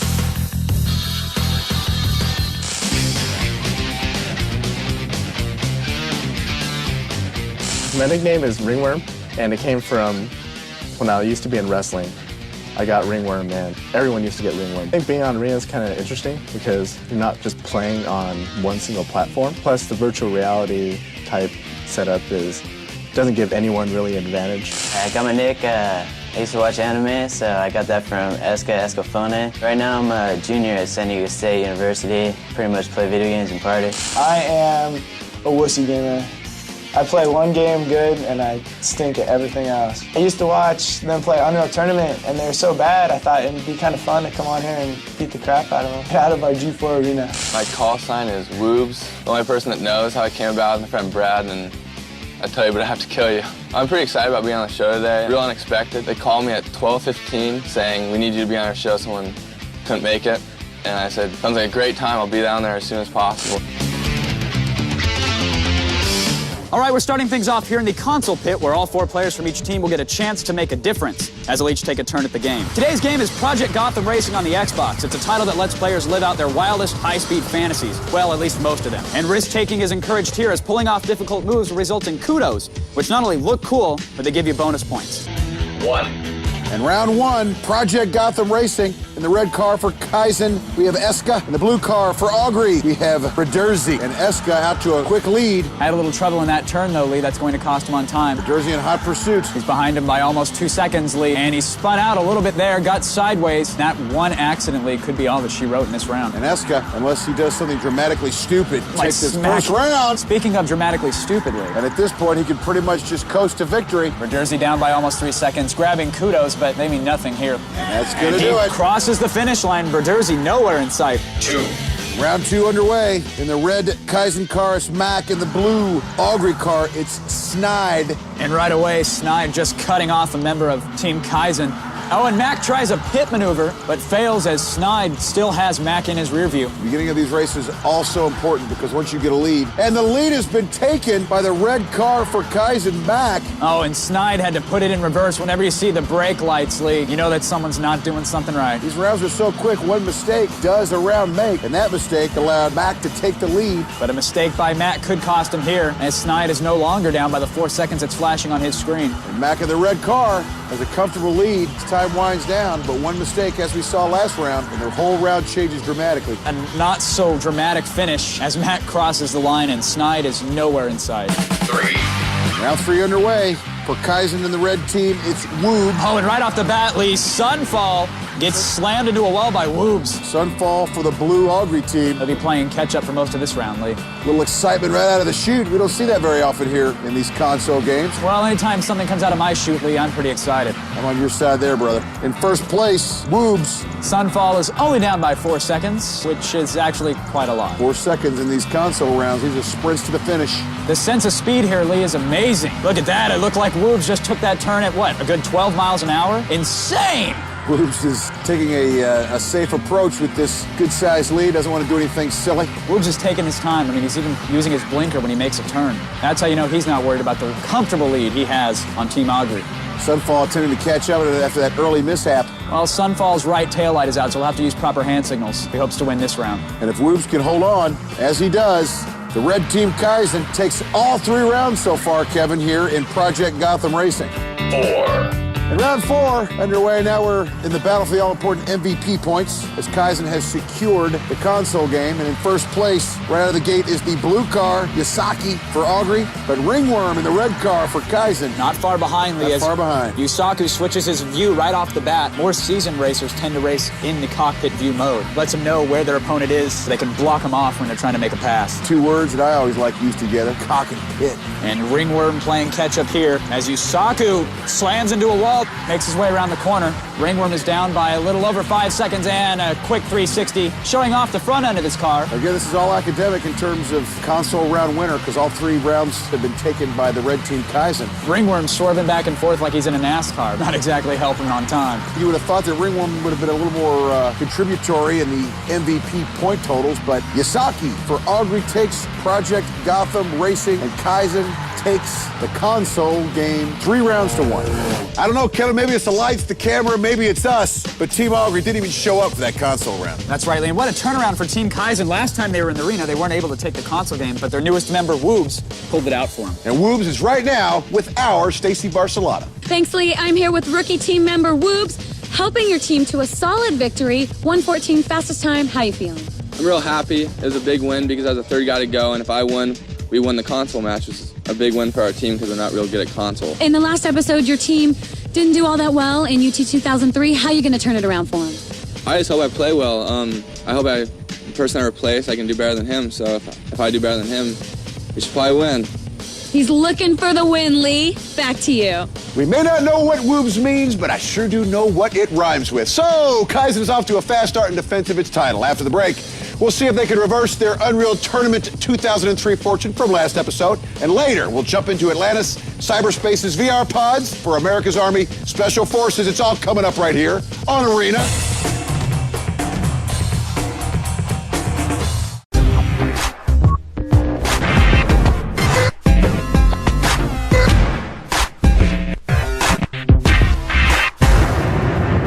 It's Ashley's 10th birthday. New Juicy Fruit Stapleberry!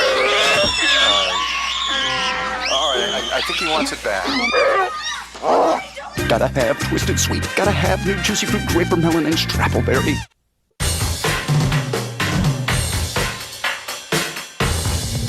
Welcome back, everyone, to Arena. Now, before the break, Kaizen took Project Gotham Racing and is now in the driver's seat in today's match. But let's see if they can continue to leave Augury angry as we go to Kevin for some Unreal Tournament 2003 action. Kevin. Thank you very much, Lee. Yes, the game is Unreal Tournament 2003, and the mode is Capture the Flag. And in CTF, each team has a base where its flag resides. Now, the object of the game is to grab your opponent's flag and bring it back to your own base, which scores 1 point. Now, whichever team scores the most points in 3 5-minute rounds is the winner. Today's map is Magma, a landscape that features 2 bases separated by strands of narrow, winding routes suspended over good old-fashioned hot lava.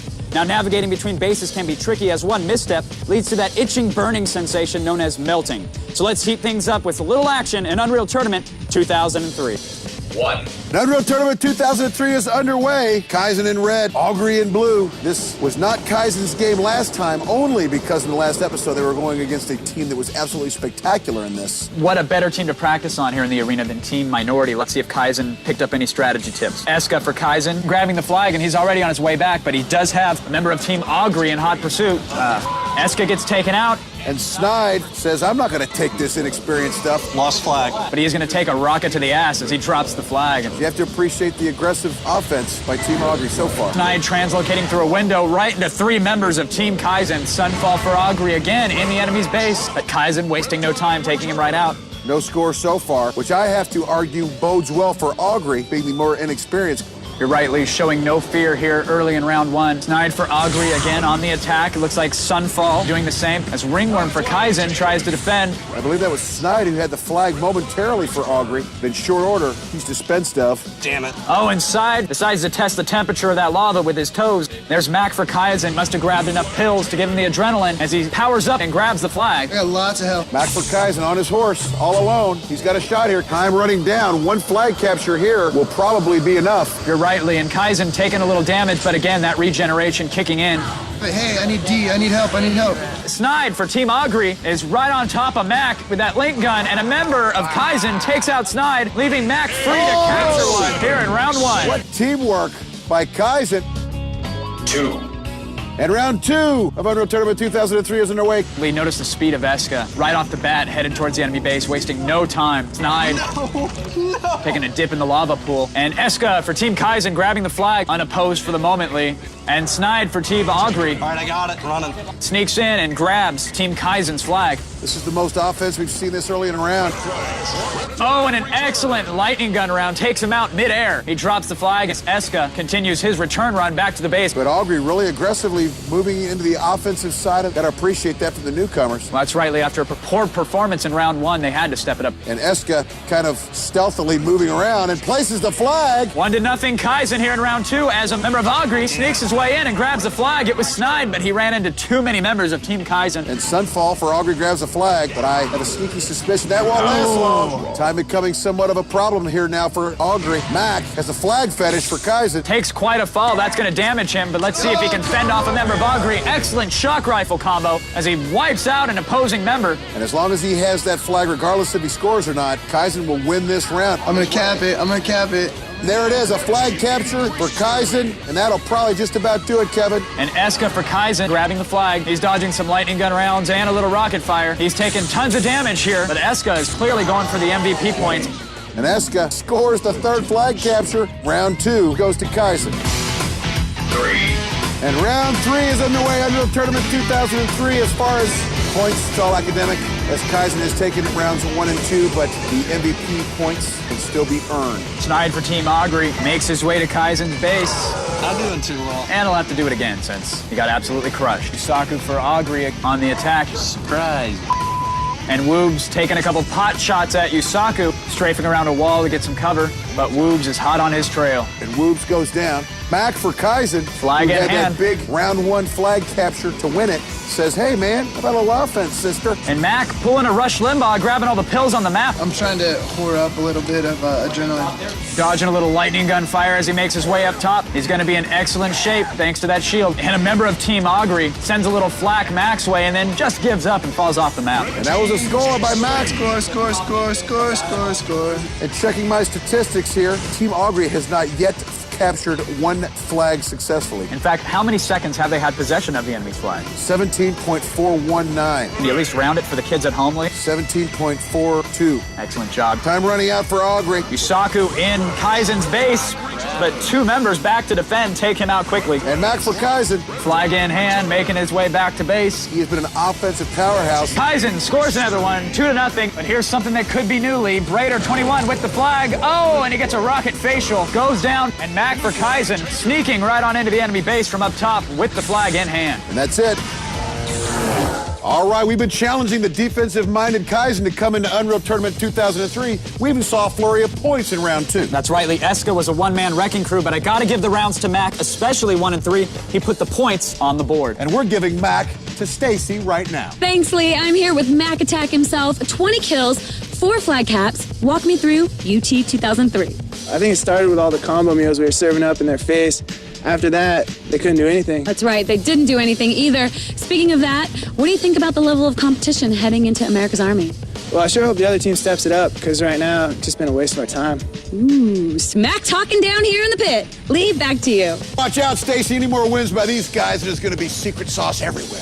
So Kaizen has been on both sides of a shutout in UT 2003, only this time it's in their favor. Let's see if Augury can make Mac eat his words. And America's Army Special Forces, that's coming up right here on Arena.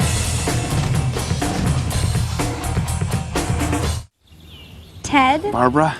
Something's missing. Missing? In the bedroom? In the where? Trojan Man! Trojan Man! What are you doing here? I'm here for Her Pleasure. For what? Trojan Her Pleasure condoms. They're new, uniquely engineered to satisfy a woman's anatomical sensitivity while helping to protect. You like this idea? I love it. On there. New from America's most trusted condom, Trojan Her Pleasure. The pleasure she wants, the protection they trust. My job is done here.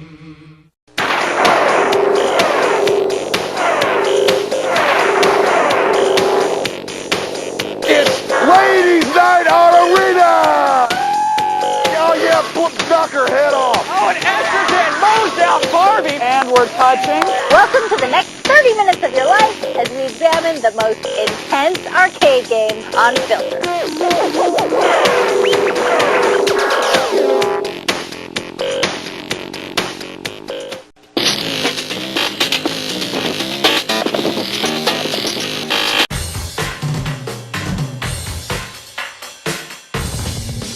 Welcome back, everyone, to Arena. Now, before the break, Team Kaizen put the hurt on Team Augury and started a shutout streak of its own.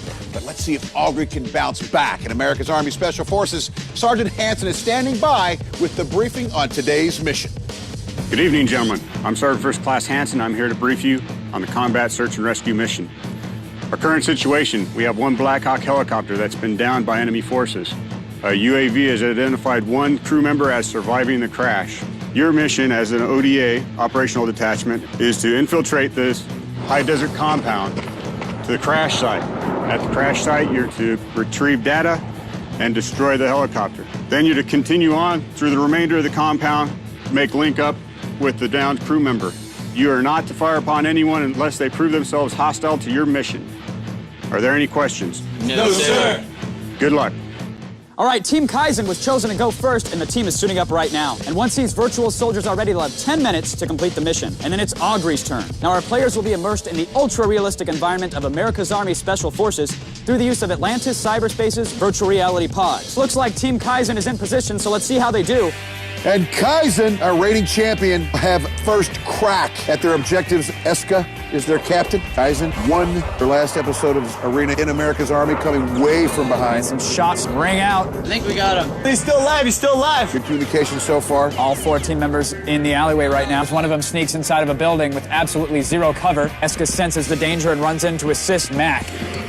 A grenade goes off. Flashbang, I'm blind. Let's go, watch your front, watch your front. Eska peeking out from around the corner. Apparently, Kaizen, via blindness and confusion, is stuck in this room. We're clear out this door, come on. Go, Matt, go. They finally sneak out, and they know that there's an enemy on the opposing force on that rooftop. Max staying behind, notice not taking his eyes off that door lee, making sure no one sneaks up on them. It's so important in this map to defend your teammates in the process of moving around. And Kai's quickened the pace here on their way to the Blackhawk. Hey, got him. And an enemy is spotted as Ringworm finally gets a few squeezes of the trigger. And our team of 4, although still functioning effectively, haven't made much ground. Frag out, frag out. Ringworm launches a frag grenade outside, hoping to take out some members of the op force. Kaizen playing very conservative. It's clear, I think we're clear. Now Mac has located that helicopter. Hey, guy in this window. Mac momentarily takes some fire. Got it, everybody out here. And it looks like Mac has retrieved the sensitive data leak. Mac arms the RPG, and they are within distance for that RPG to arm. Or perhaps they are not within distance. Mac launches a dud right into the Blackhawk. There it is. Dead on, balls accurate shot by Mac. Go, go, go, go. Excellent communication by Mac on behalf of Team Kaizen. I'm hurt. And it looks like Ringworm for Team Kaizen has taken some battle damage. That's going to cost them in time. Guys, slow down, slow down. At this point, I just say shoot the Gimp in the legs and leave him there. All right, hurry up, guys. And as we've seen several times before, Lee, this hasten pace really become a factor as the teams start rushing through buildings without checking all angles. That'll be it. They found the helicopter, they extracted the data, they blew it up, and they did not find the pilot. And Team Kaizen, way ahead on points so far, takes a conservative approach, but doesn't accomplish all their objectives. That's right, Lee, but they did finish with all their squad members alive, so that's going to help them with the scoreboard. Let's see how Team Augury does, who's suiting up for America's Army right now. And Team Augury has a chance to snatch a victory here. Well, if there's anything that these ER pod missions have shown us is that this is where arena champions are decided. Snide the captain. So far, not a lot of communication going on, which historically we know very, very well is not for a good round make. For those watching the screens at home, there's a lack of communication, basically, because there's a lack of movement. Raider 21 running right by a window, ignoring the bright muzzle flash coming out of it. Complete lack of strategy there, Lee, as they just ran right out and up the steps. If they keep that up, they'll pay for it early here in America's Army. Okay, one down. Okay. You guys okay? Yeah, I'm still up.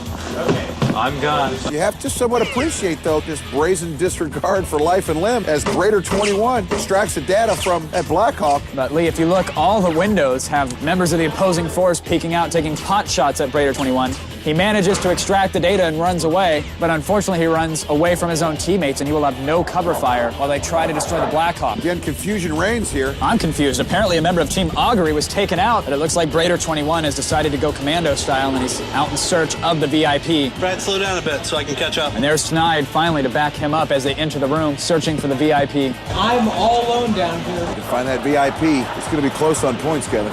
I'm dead because I was left alone. Two members of Team Augury taken out of commission, Lee. We'll see if the dynamic duo of Raider 21 and Snide make this happen. And they're going to need it too, Kevin. If they want to have a chance at coming back as our reigning champion, they need to find that pilot and fast. Oh, shoot. Great.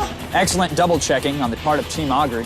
Well, apparently Raider 21 wanted to make sure that that copter is in fact destroyed, and yes it is. Hurry up. We don't have much time. Go north, Brad, north. And Raider 21 up top, leaving Snide down below by himself. Snide not covering his team's rear.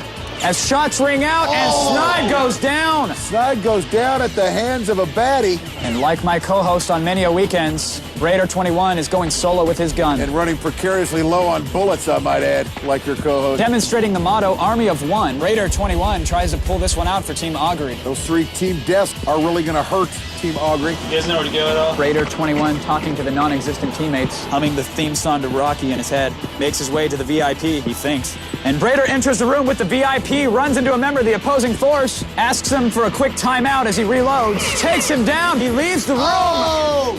And Raider 21 commando style, Lee. He wins the match as he rescues the pilot. With time running out, Raider 21 does his best Rambo impression and single-handedly rescues the pilot. That's right, but penalties cost Augury, and Kaizen ended up taking the round. Earlier in the match, Kaizen asserted his dominance in Unreal Tournament 2003 and also asserted their dominance in our console game Project Gotham Racing, and they also took the bonus for the highest overall team score. So with Kaizen's clean sweep, it looks like Raider 21's last-second heroics were just not enough as the boys from Team Kaizen defend their crown and remain our champions. Which only leaves the MVP, and with his performance in UT 2003, we've already talked to him once today, it's no surprise, Mac Daddy, and he's with Stacy.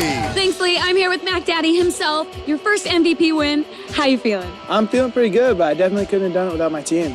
Well, that's nice. You're giving your team credit as it's well due. What about the next round? Are you feeling confident coming back? Well, I don't know. 2 in a row is pretty good. Hopefully we can pull off our third, stay here a little longer. All right. Team Kaizen looking for a three-peat. Lee, back to you. And they will definitely get their chance, Stacy, because Kaizen went from underdog at our last show to the favorite today, but the result was the same. They won. Until next time, for Kevin Pereira and Stacy Barcelona, I'm Lee Ribbon, and we'll see you next time here on Arena. Well, now that you've seen the competition, we want to see if you've got the stuff of champions. So if you're at least 18 years of age and live in or near the Los Angeles area, then throw your hat into the ring by going to our website. Visit us at G4TV.com/arena and sign up to compete on the show that turns multiplayer video games into a competitive sport. And we will see you in the arena. Finally, Destructo is now complete. Destructo, come to me. Attack mode. Attack mode. Attack mode.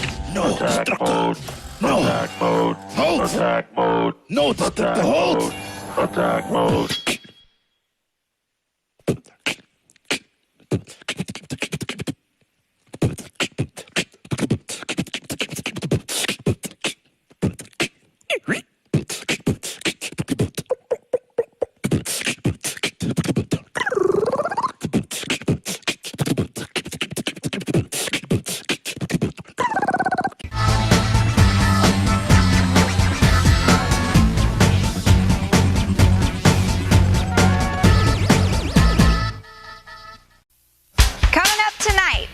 Stream any movie on your PC to your replay TV in the living room. How cool is that? Plus, join our LAN party. We're playing Battlefield Vietnam. And Leo's going to find it a little hard to stay awake with a bunch of crazy gadgets designed to promote snoozing. Live from the Tech TV studios in San Francisco, it's the Screensavers.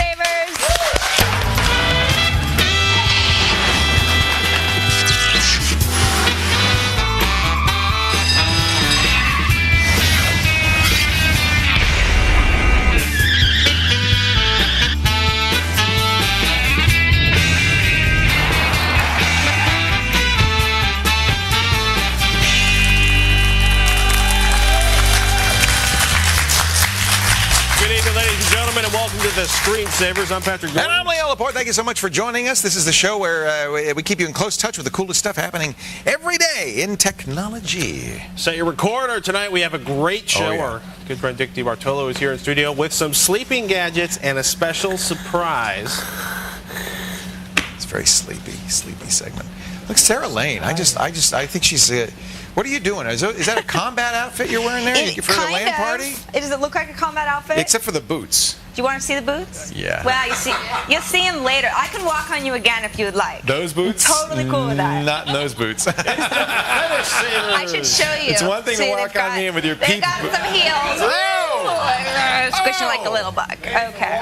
Those boots really are made for They walking. really are gonna walk all over you. We kind of did that joke to death yesterday, didn't we? Anyway, today I'm hacking the Windows kernel. All right. I'm the big time now. Going with a military theme. And yeah, I'm gonna do it guerrilla style. Hacking the kernel guerrilla style. That's our Sarah Lane.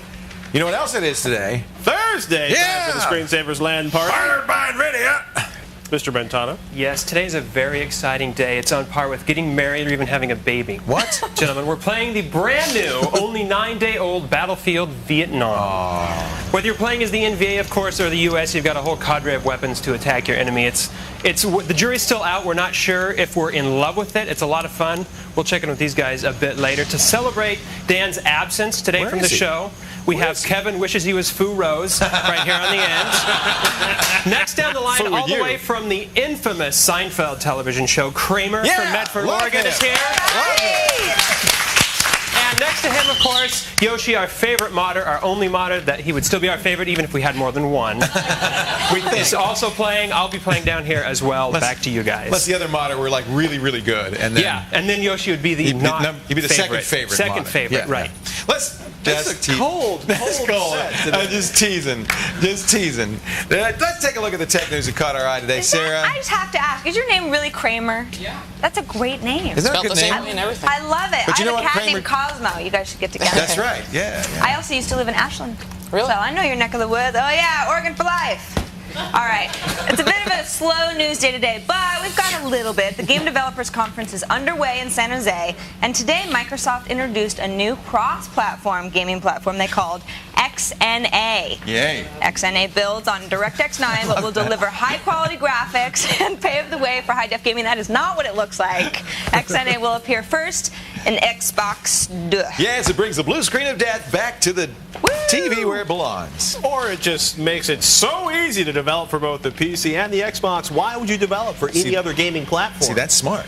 That's a smart move. You got to respect that. As long as it works. Well, it's based on DirectX 9. From what Microsoft's saying, it's kind of DirectX 9 with better support for full motion video, high def potentially, which is kind of interesting.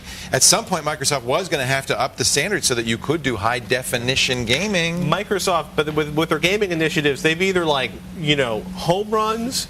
Yeah, you never know. Or strikeouts, and you never know where it's hard for them though at this stage in their career. To lose, with an 83% market penetration on the desktop and a lot of Xboxes out there. Kind of hard to lose. I think we'll see. XNA, that's the big push. That's going forward. Is that it? That's it, man. I said it was a slow news day. It's a slow That's news the day. only thing that happened today. We'll have more news later on. More? Yeah, there's a big story. We'll talk about it later on. Wayne joins us on the Tech TV Netcam network from Akron, Ohio. Hello, Wayne. Hey, good evening. Are you following me? Only over the air. Yeah. I can't chase you down in person. I did a radio show in San Francisco a couple of days ago. Wayne was on it.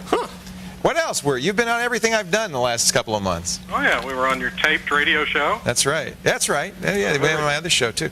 So what can we do for you today, Wayne? Well, I am putting the finishing touches on a website that will be posted very soon. Cool. And what I'm looking at is my web host will be tracking for me through logs the IP addresses of visitors to my site. That's as a matter of course, that's what a web browser, what a web server does. Absolutely. Yeah. And what, in my case, I'm not going to do anything with that, so I want to put a privacy notice up, one, notifying folks that are there that they are being tracked. Good. But also letting them know that I'm not doing anything with that information. Good for you. I was wondering, number one, if there's anything else that you'd like to see in a privacy notice. And then number two, since that does become a file on my web server, if you can think of anything that you'd like to see or can suggest be done to protect those particular files. That's a really good. I wish more web hosts, webmasters thought about this kind of thing. Privacy is going to be paramount in the future, especially with people like you stalking me. So I think, no, just teasing. So in fact, you were here in studio with us, weren't you, a couple of weeks ago? I missed you. But I know you came out here, didn't you? Yes, we did. Yeah.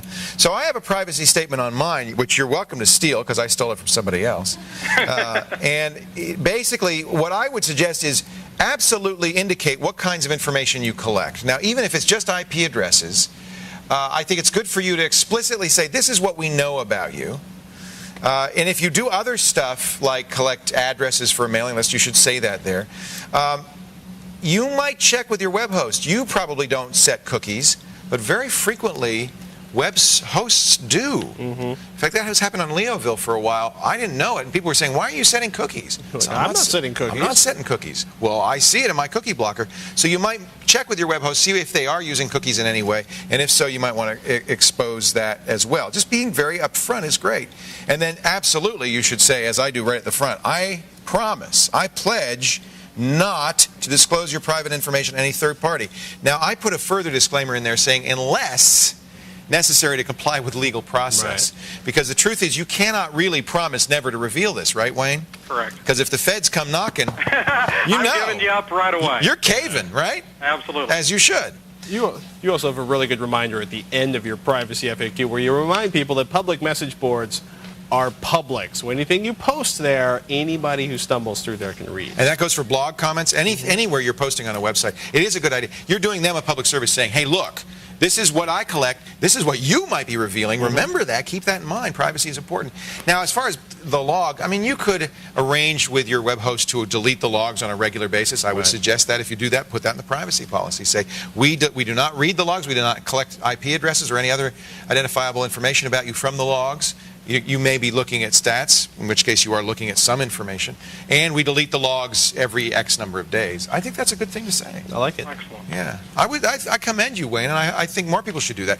If you're a commercial site, the next step is to go to trustee and get it verified, have it audited, and then you could put the trustee logo on there saying, not only do we have this privacy policy, but an independent third party has verified that we do what we say we're going to do. That's when I trust a site, when I see that. It's good stuff. Very good. Thanks for calling. Well, Leo, I want to thank you on behalf of my family, and I'm sure lots and lots of fans that are out there, for nearly 6 years of hosting every evening and being part of our extended family and our lives. Well, it's been my great pleasure. Thank you, Wayne. Thank you. I appreciate it. Hey, folks, don't go anywhere. Move all your PC's video onto your Replay TV.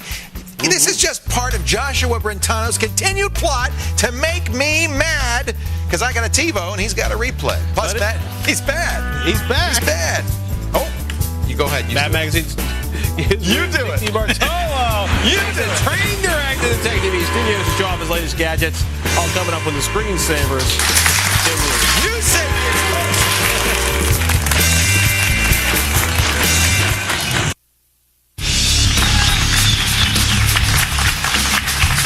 Kramer's beating them all right, well, you know, big news. Sleep Awareness Week is upon us. I know. I'm aware of my. She's very aware of her sleep. But before you drop off to sleep, we have an array of, I'll talk quieter, gadgets to help you have the most restful Z's possible. Dick DeBartolo, the Giz Wiz, is here to get us ready to snooze. But before we do that, Dick, yes, sir. I couldn't help but notice that hideous hat. What?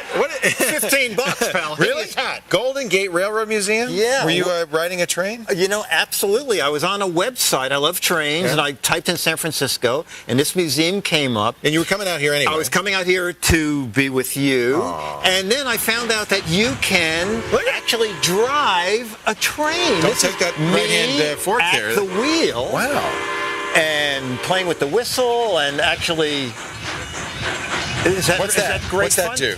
Is that the whistle? That's the whistle as you approach a grade crossing. Turn right. No, it's really great fun. Do you have to pay for that? Yeah, it's $150 For how long? For an hour, and you can up to 4 people can drive it. Oh, that's neat. So I understand you let Allison Strawn, our producer, Allison and drive. Ryan drove it, and as soon as they get it out of San Francisco Bay and put it back on the tracks. How hard is it really to drive a train? It can't be that hard. It's not too hard. There's no steering wheel. There's no steering wheel, but you have to know when to apply the brake and do the whistle when you're approaching a crossing. It was great fun. It was great fun. Are you a train buff? I know you are. Your backyard, he's got a train set all over the backyard. Thank you. What am I thinking? He's got, anyway. Yeah, that was my house you were I forgot. What was I thinking? All right. Let's take a look at the sleep gadgets before we put everybody to sleep. This guy's really neat. This is aromatherapy stereo machine from Radio Shack. And listen, one of the, let me click here. I have a microphone. One of them is train wheels. Turn on the mic. Okay. So you can... That's good. So if you live in a busy city apartment, as you do, absolutely, this would be soothing. And what's neat about this is that this goes on the road with you, and it comes with a pillow speaker. Oh, that's kind of neat. So you put this under your pillow? Under your pillow. Because I try to wear headphones, and it's annoying. It's you annoying, roll over. So you put this under the pillow, and you can hear it plugs into this here, and it has a little shut-off switch. Set it for 30, 60, 90 minutes. Does it sound okay, though? Yeah, not, $30. I tell you, the sound is not bad. It sounds like a train. How much, Yeah, exactly. And I know from real trains, and also... Does the bed start shaking? Only if you're lucky. Yeah. You've got magic fingers, don't you? Then if you want, you can put your favorite oil or perfume on here. There's a little fan motor under here. Please. And you can have aromatherapy. This is an aromatherapy? Yeah. Well, there's nothing on it smells now. Like cotton. It's not... Okay. It smells like a sheet. Okay. All right. Zelko, we all know Zelko. I'll shut we this do? off. We all know Zelko? Yeah, they invented the itty-bitty booklet. Well, that I know. Okay. Of course. Okay. Yeah. So now they introduced at Gift Fair, this is the itty-bitty booklight, smaller than ever, but now it's the LED version. Oh, I like that. Now, that's a good idea because battery life is a big issue. Battery life, 100,000 hours for the bulbs. Oh, you could read War and Peace every night for about 100 years. Wow. Battery life is like somewhere around 20 to 25 so that's good. hours. Because the other ones you'd read an hour and the thing would dim. So this is really neat. That's Zelko. Itty-bitty booklight. How much is that? LED. It's under $30. All right. I wore this. This is really neat. It's called Silent Night, and it's the snore stopper. And we'll show it in the back here. There are 2 little contacts, and you wear it on your wrist, and it has a microphone in it. So when you snore, the microphone hears you. It sends a little bit of voltage through the 2 contacts. That'll cure you. Oh, it's about, all right. No, if it doesn't cure you, it'll kill you. It's like 600 amps. No, actually, I did it. It's just like something nibbling at you. It's not exactly. And what you do is on the front there's 2 buttons so that before you go to sleep, you just want to be able to feel a tingle, and the manufacturer says that's enough that you feel a little bit of noise, and you turn over, and you stop snoring. That's about $30. That's my wife's going to turn it way up. Yeah. That's from Brookstone. All right. Oh, you know what? I have their original of this. It's just for the airplane. Right. But now they've added. Oh, I can. Wait a minute. Can you hear it? Here, we got to put this. Can you hear it up there? Can you hear it? Hello, number 43, your pizza's ready. It's going directly into your ears, but it also has babbling brook, and it has bird sounds and country sounds, and it's about $40. You can't hear anything. Wait a minute. Let me put it. Because it's very... Here, turn it up all the way, and then... okay. Yeah. Can you hear it? Go a little more toward the ear. There we go. There we go. What other sounds? That's good. Oh, that's great. Running water? You'll be getting up and going to the bathroom every 5 minutes. And it also comes with a cable so you can play your own MP3 or your CD player through it. So again, it's not super good stereo speakers, but it's kind of built in. Yeah. See, I wear my headphone and my blindfold on the airplane, And this is great. Because you have your little sound system with you. I might do the rest of the show like this. Actually. Okay. Finally, my own chance to be on. Okay. Actually, I got to go to the bathroom. I'll be back. Okay. While Leo's gone, I'd like to... Oh, okay. This is about $40 from Brookstone. Also, there are a lot of albums out. This is from Brookstone. The Science of Sleep. Soothing music. Millions of people around the world watch the screensavers and drift off to sleep. Well, you know, that is the other thing, is to find... Oh, my God, we've killed the audience. Look, they're all asleep. Oh, wow. Oh, isn't that... Shh, shh, shh. It worked. You know why? If you read a deadly dull book... Get out of here. Hey, what's your book? Plug your book. Well, my book is just Mad Magazine. If you go to my website, play What the Heck Is It, and win an autographed copy of Mad. Dick DiBartolo is Mad's maddest writer. But we did I hope something. You know that this by is now. not coming out till May. But exclusive? Exclusive. Never seen before. This will be a pull-out poster in May. You know the famous dogs playing poker? This is dogs playing video poker. Okay, they have their own plasma screen. I love it. Their little cheat codes, their sausages. So that's a preview of the May issue. And as I said, go to gizwizbiz.com and play What the Heck Is It? And win yourself an autographed copy of Mad Magazine from Mad's maddest writers. Gizwizbiz.com. Dick, it's always a pleasure. Hey, it's great to see you. I'll see you back on the Big Apple. Okay, take care. Buddy, make sure you blow the whistle next time you go past that crossing. Okay, very good. For a good. list of gadgets Dick did not mention, snooze on over to the screensavers.com. And don't forget to visit Dick's website. See that buffalo out there? And gizwizbiz.com. Dinner is What the Heck Is It? And get a copy of Mad Magazine autographed by Dick. Still to come, watch your PC's video with your home TV on replay. And up next, we'll tell Jim about Progressive Scan DVD players. Do you need HD TV for them or not? Screensavers continue.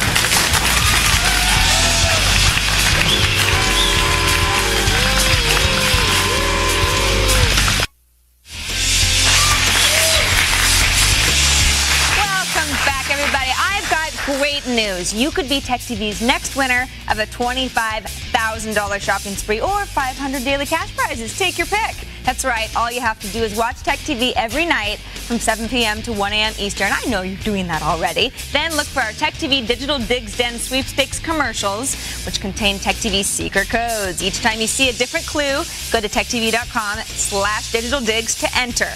There are 4 new codes each night with 4 chances to enter each day. I know you're going to win. Starts today through March 28th. Doesn't start today. It's almost over, actually. This is the last week to enter. It didn't start today. I'm just kidding about that. This is the last week to enter. You only have a couple more days. Be sure to watch and play every day. It's fun, and you might win.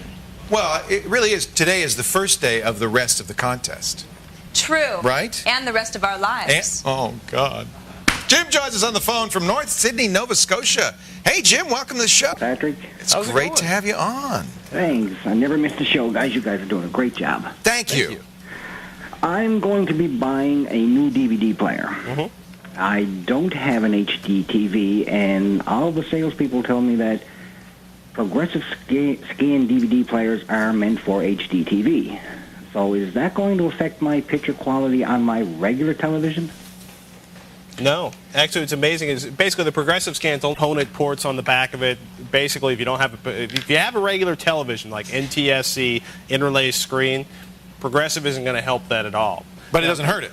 It doesn't hurt it. No, right. in fact, I watch I don't have on a regular TV. I watch a progressive scan DVD player. But you might be overbuying. Well, the thing is, I was about to say, 2 years ago, I'd say you're overbuying. Today, you can get progressive scan on an $85, $125 DVD player. Now, what's nice about getting a higher quality DVD player is it may handle different DVDs and you know, like MP3 play discs and unpacking it. Some people can say they can see video differences. Some people say they can see some lack of quality at some of the lower end DVD players. What is progressive scan? Progressive scan. Okay, you got a computer monitor.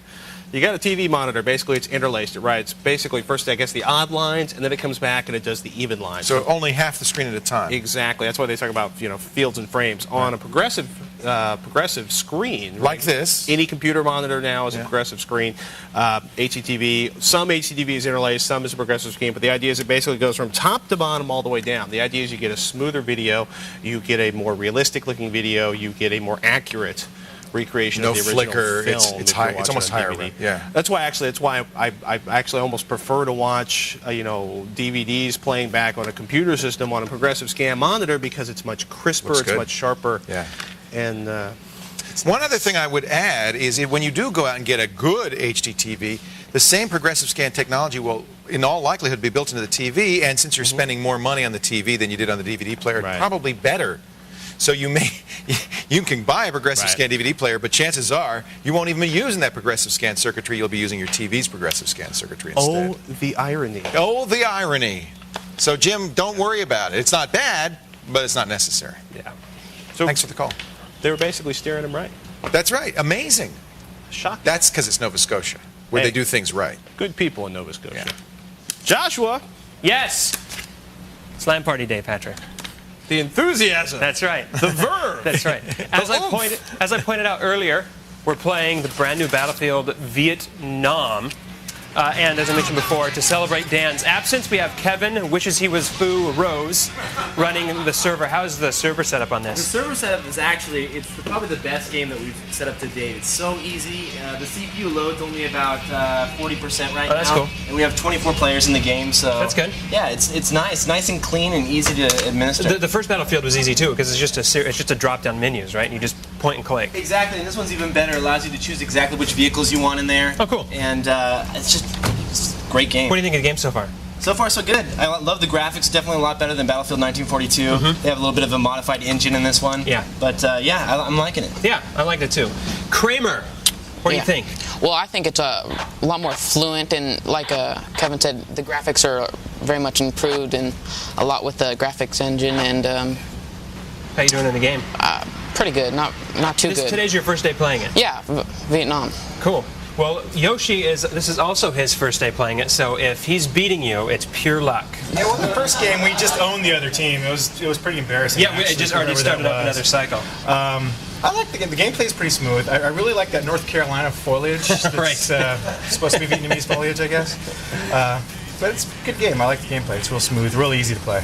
It has only been out a couple weeks, guys, so a lot of it we're saying, we're not sure we like it, we're not sure. So it will take some more gameplay. But we are going to do it for the next week or two in the LAN party, so maybe you guys will get to come back and play. I love it. Yeah. We all know the crucial deciding factor for Joshua Brentano on whether he likes a game or not. If I can beat all of you guys. Exactly. Right, exactly. If he not loses, doing well. He hates it. That's right. Don't go anywhere. Sarah's up to some hacking tricks. Her Windows tweak is ahead, and after the break, we're going to show you how to take any video clip you have downloaded, ripped, home movies, whatever's on your PC, and watch it on a TV thanks to Replay TV when the screensavers continue. Stay here.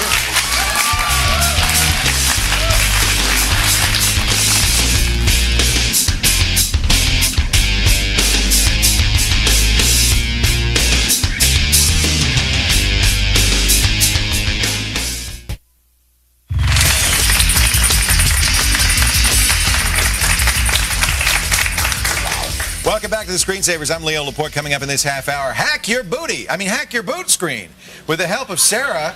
And Rick wants to, I guess just wishful thinking. Rick wants to play video on dual monitors. We'll mastermind the best video cards he should use. That's all coming up. But now, in the past, we've talked a little bit about home media servers. You know, the idea of, so I think it's something people know they want to do, but really don't know how to do it or even what would be involved. Just sharing videos, movies, and music across the household from PC to PC.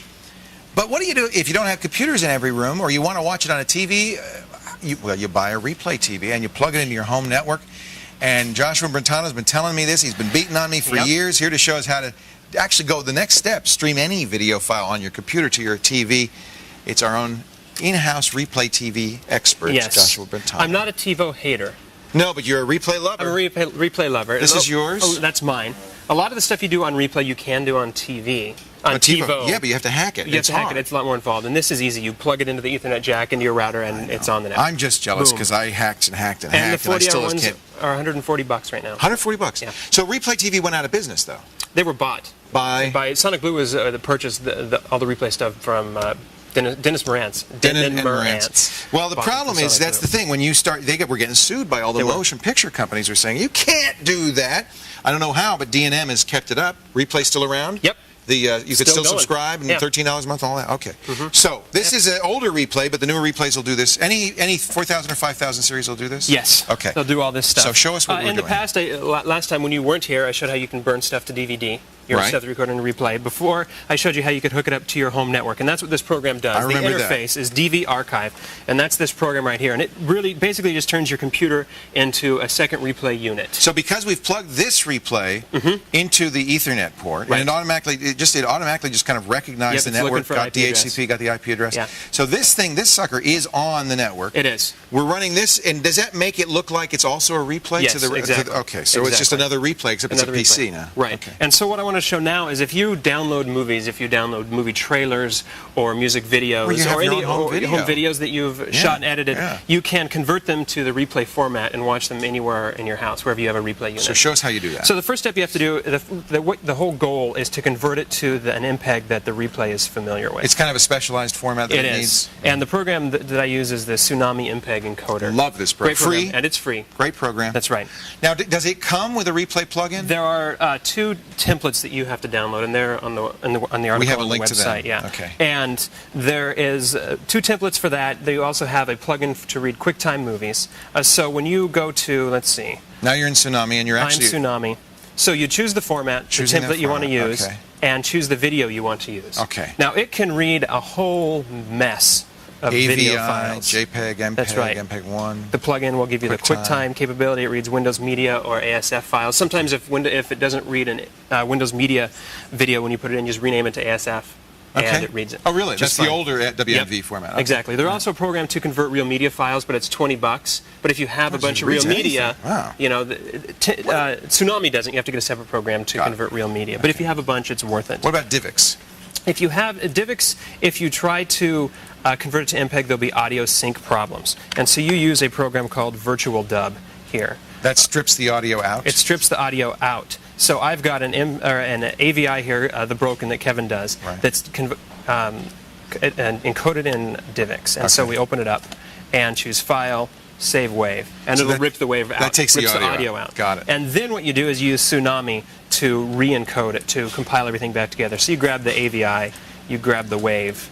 You tell it what the audio and the video are. Exactly. And it syncs it. It knows what to do? Oh, yep. Okay. All right. And all of these options, when you use the replay template, are default. Just say yes, yes, yes. Yes, yes, yes. Next, next, next. And it will start encoding. Now, you notice it takes a while because it's re-encoding video. Okay. So you have to sit and wait for it to convert it to the always MPEG slow. format. Always. Although always it's not too slow. I mean, it's almost real This is a smaller. This is an hour or 2 hour movie, though. It's 20 minutes or whatever it happens to be. Now, what you can also do is you can also rip your DVDs to the hard drive. But it's a big process. So what most people do is just plug your DVD player right into your replay and record it as a movie, the DVD. and then move it over there. And then Will the quality be worse if you do that? There are several quality settings, just I'm sure, like pretty with similar. TiVo. Yeah. Okay. But it's good if you want your computer to store. How is the quality on have. this? If I then take these and play this to the TV, is it good? Pretty good? It's whatever the quality is on the computer. It's going to look like that. Maybe a little worse depending on the actual size of the video. Well, let's do it. Let's play it. Yeah. There's one other step you have to do, and this is the fun. The quote fun geeky part, I guess, if you want to look at it that way, is you get to go to a command line and use a program called RT Convert, which is right here, and you have to convert the MPEG into a process it, and it gives you this index and this EVT file that replay or that DV archive needs. It's basically indexing it. Yep. So the replay expects those 2 files to be available for everything it plays. And then you import it into DV archive.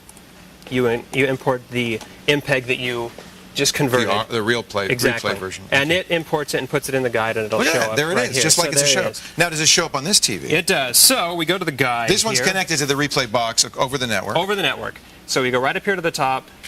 Notice in the top right-hand corner it says this replay. This replay TV. I'm changing it over to the computer. That's the PC? Yep, that's the PC. Those are the movies that are on the PC You've actually down turned below. this PC into a media server. Exactly. And so here is one of the movies that I downloaded and converted earlier. You just press play and it plays. That's right. Wow, that's very cool. Yeah. So there it is. You make me regret buying that TiVo. It was Replay your TV, decision, not mine. it's still around. The steps are kind of complicated. There's some hoops you have to jump through. So I put hopefully a very clear article on our website. You want to see complicated, hack the TiVo sometime. I don't have to. Yeah, you don't have to. That's right. For links to download the software you need, step-by-step instructions, as Joshua shed. It's all on the website at thescreensavers.com. Now listen up, sports fans. Here's Sarah with some news. That's right. Windows or Pong, Linux or SCO. Forget the March Madness of years past. The Screensavers are pleased to announce our first annual Geek 16. It's our NCAA tournament for tech enthusiasts. Go to today's show notes at thescreensavers.com and start filling out your very own bracket. You can even print it out if you want. Read our full scouting reports and experts' picks before you put your money down. The first round starts today and ends on Sunday, so play, see who advances to the Elitist 8. I'm not kidding. This is really happening. Now stay where you are. We'll give Rick the trick on high-end video cards for his dual monitor gazing. But up next, you want to replace your boring XP boot screen? Yeah, look at that thing. I do too, and I'll show you how when the Screensavers continue.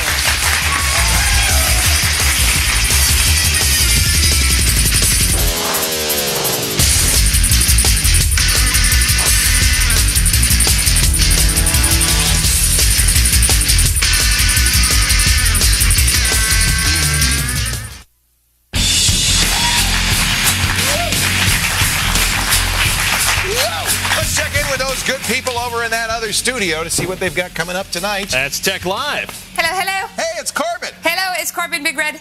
Hey, Big Red. Signing in. How you doing? I'm good, I'm good. So you guys have heard of open source software, of course, but how about open source yoga? So tonight on Tech Live, we're going to tell you a new movement to keep yoga free and open, just like source code. It's a response to one guru's copyrighted yoga poses. Isn't this crazy? So is it Bikram? Who is it that's doing it? I think it is Bikram. Yep. So my request is you please meditate on this until after the Screensavers. Namaste. Namaste. It will be a very, very good show. You must watch it. I have been living on air for 14 years. Thank you, Jessica Corbin. It's coming up on Tech Live right after this show. I do yoga.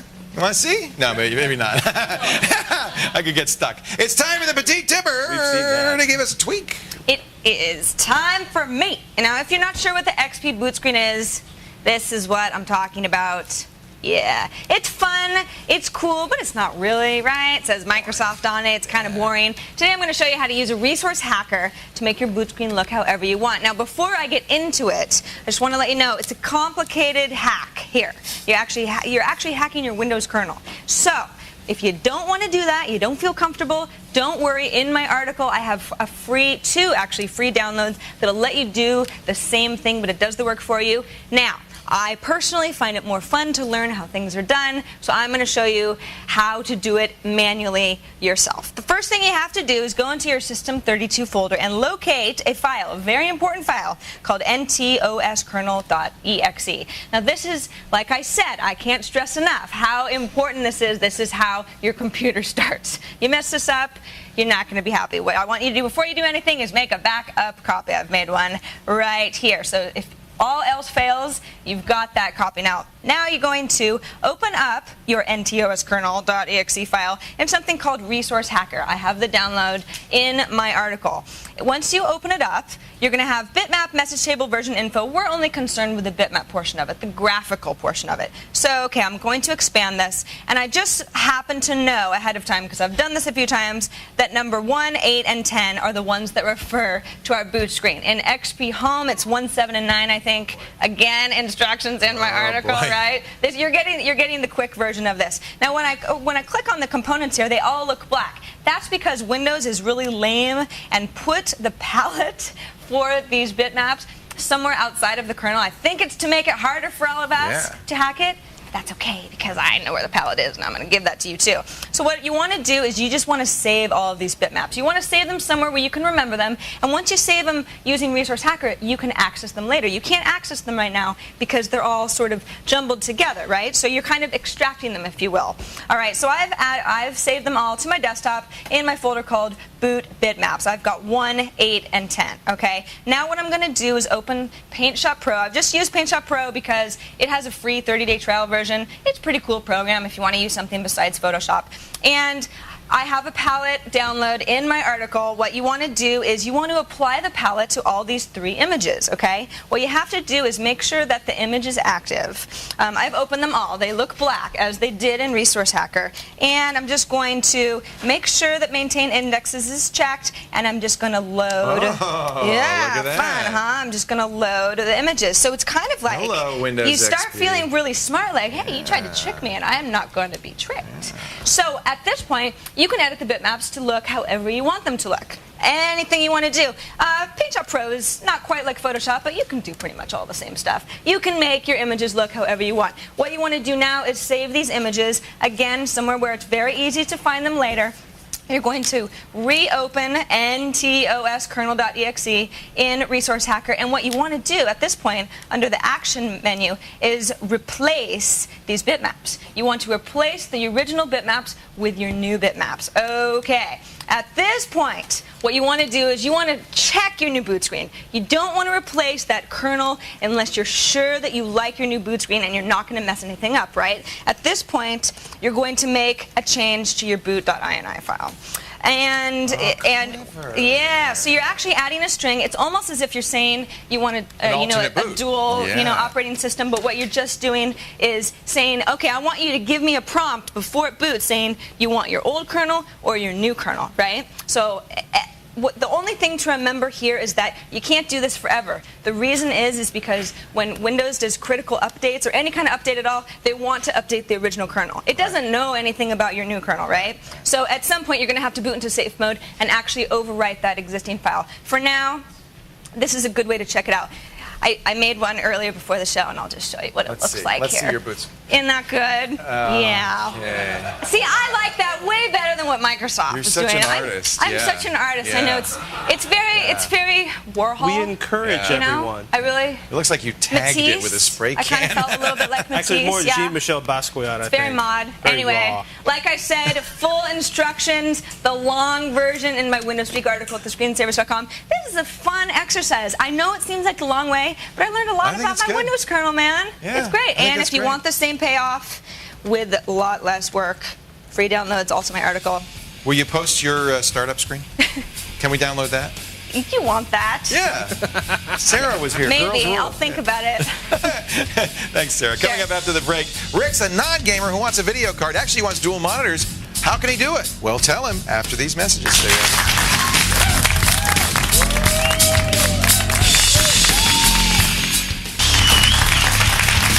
sure to watch tomorrow's show. It's a special encore edition.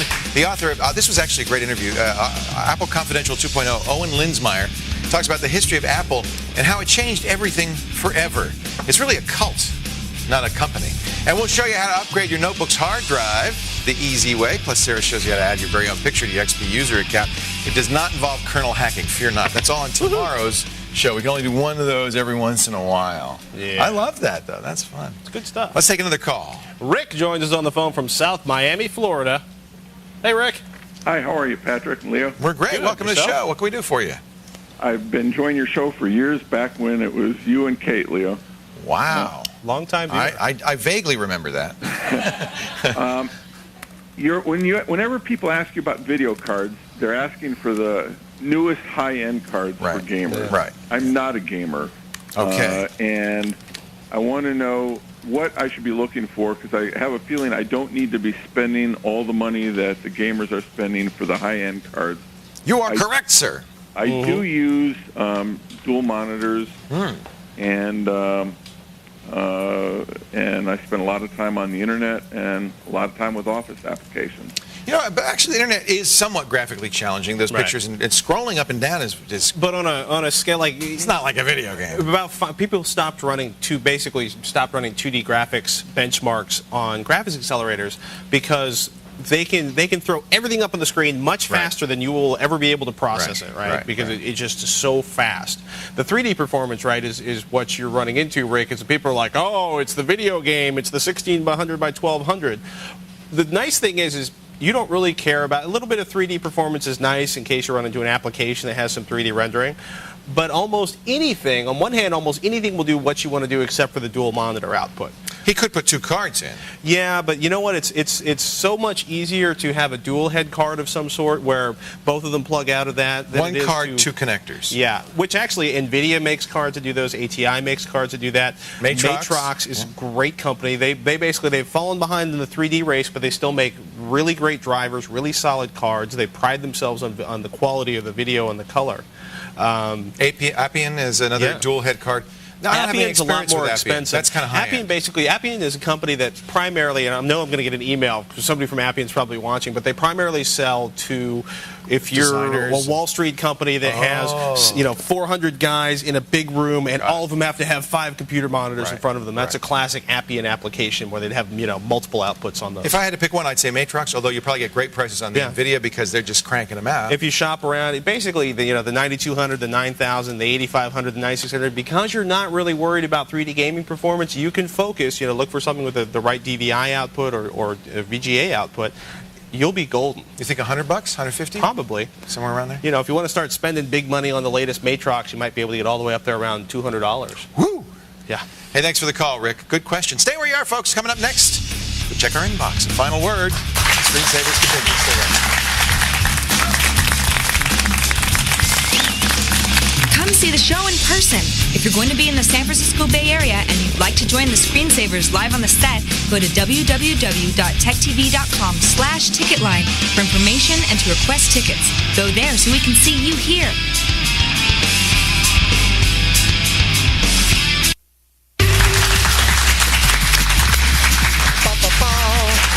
Sarah, do you have any emails? I do.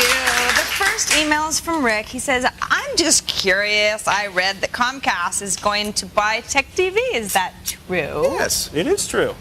The sale happened, or the agreement happened yesterday, and then we're waiting. It takes a couple of months, maybe a month, for regulatory approval. And at that point, we'll be merged with G4, which is their gaming channel. And that's pretty much all we know. That's all we know. I think, they've already indicated that this show for certain will be sticking around. So it's probably very good. Comcast, as you probably know, is the #1 cable company in the country. So it will add probably a number of homes. And if you watch us on Comcast, or if you're one of those people like in Toms River, New Jersey, where Comcast took us off, you may get us back.